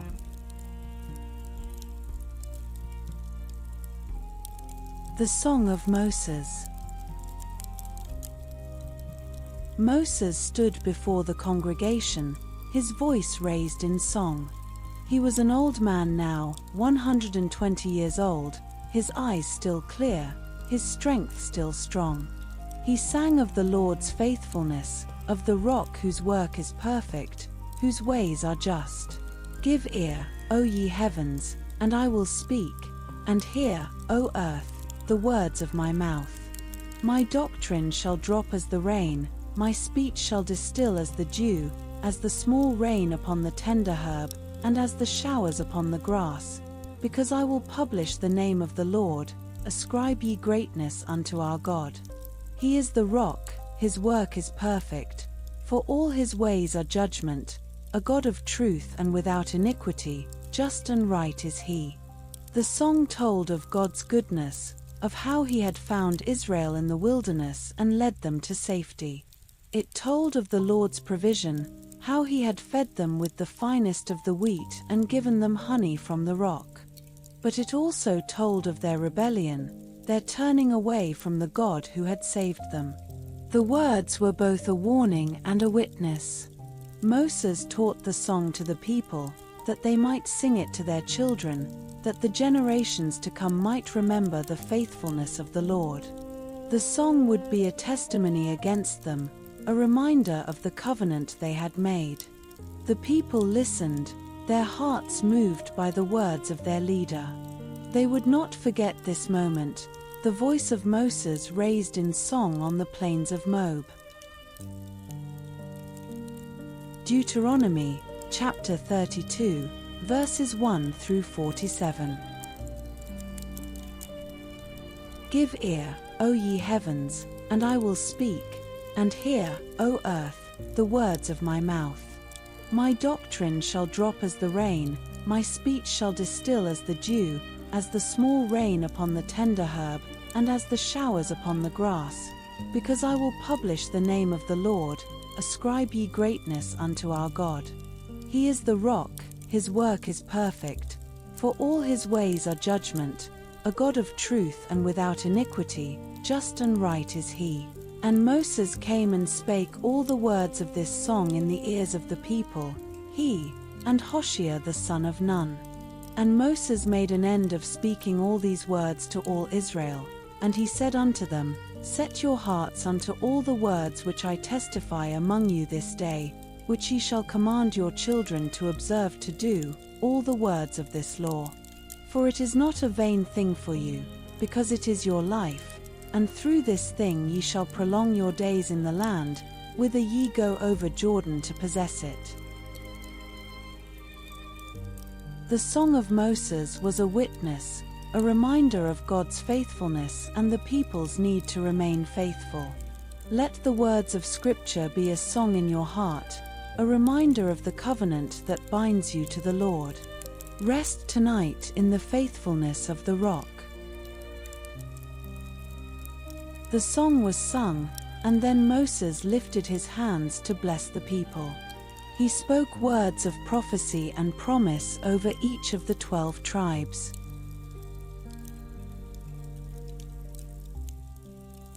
The blessing of Moses. Moses stood before the tribes of Israel, his hands raised in blessing. He was the last of the old generation, the one who had led them out of Egypt, who had spoken with God face to face. And now, with the Jordan River before them and the promised land beyond, he spoke words of prophecy over each of the tribes. To Reuben he spoke of life and strength. To Judah he spoke of leadership and praise. To Levi he spoke of the priesthood and the service of the Lord. To Benjamin he spoke of the beloved of the Lord. To Joseph he spoke of the blessings of heaven, the precious things of the earth, and the favor of the Lord. He blessed each tribe according to their portion, speaking words of identity and purpose. The people listened, their hearts filled with gratitude and awe. Moses spoke of the God who was their refuge, the eternal God who was their dwelling place. The words were a benediction, a final gift to the people he had led for 40 years. "There is none like unto the God of Jeshurun," Moses declared, "who readeth upon the heaven in thy help, and in his excellency on the sky. The eternal God is thy refuge, and underneath are the everlasting arms." The people received the blessing, their hearts full of hope. They were the people of the Lord, and he was their refuge. The wilderness was behind them, and the promise was before them. Deuteronomy, chapter 33, verses 1 through 29. And this is the blessing, wherewith Moses the man of God blessed the children of Israel before his death. And he said, "The Lord came from Sinai, and rose up from Seir unto them. He shined forth from Mount Paran, and he came with 10,000s of saints. From his right hand went a fiery law for them. Yea, he loved the people, all his saints are in thy hand, and they sat down at thy feet, every one shall receive of thy words." Moses commanded us a law, even the inheritance of the congregation of Jacob. And he was king in Jeshurun, when the heads of the people and the tribes of Israel were gathered together. And of Benjamin he said, "The beloved of the Lord shall dwell in safety by him, and the Lord shall cover him all the day long, and he shall dwell between his shoulders." And of Joseph he said, "Blessed of the Lord be his land, for the precious things of heaven, for the dew, and for the deep that couche beneath, and for the precious fruits brought forth by the sun, and for the precious things put forth by the moon, and for the chief things of the ancient mountains, and for the precious things of the lasting hills, and for the precious things of the earth and fullness thereof, and for the good will of him that dwelt in the bush. Let the blessing come upon the head of Joseph, and upon the top of the head of him that was separated from his brethren. There is none like unto the God of Jeshurun, who readeth upon the heaven in thy help, and in his excellency on the sky. The eternal God is thy refuge, and underneath are the everlasting arms, and he shall thrust out the enemy from before thee, and shall say, Destroy them. Israel then shall dwell in safety alone. The fountain of Jacob shall be upon a land of corn and wine, also his heavens shall drop down dew. Happy art thou, O Israel! Who is like unto thee, O people saved by the Lord, the shield of thy help, and who is the sword of thy excellency? And thine enemies shall be found liars unto thee, and thou shalt tread upon their high places.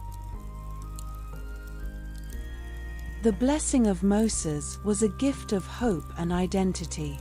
The Lord is our refuge, and underneath are the everlasting arms. Rest tonight in the safety of those arms, knowing that you are held by the God who is your refuge. The blessing was spoken, and the time had come. Moses must leave the people he had led for so long. The journey would continue without him, but he would not be forgotten.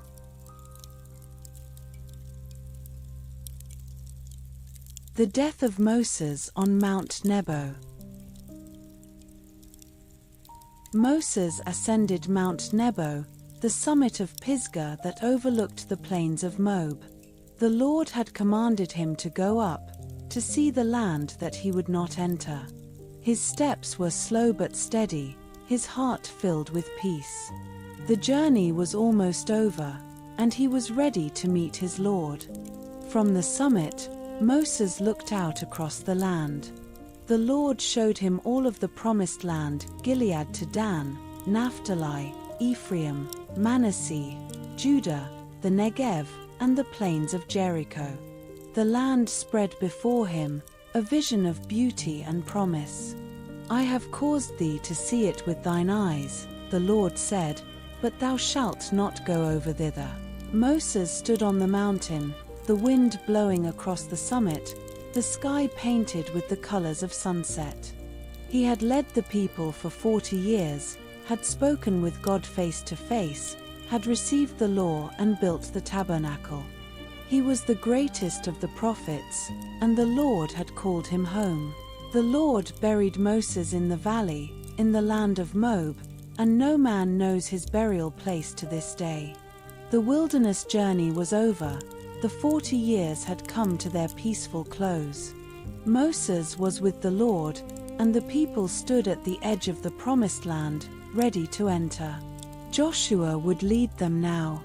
The promise was before them, and the Lord was with them, as he had always been.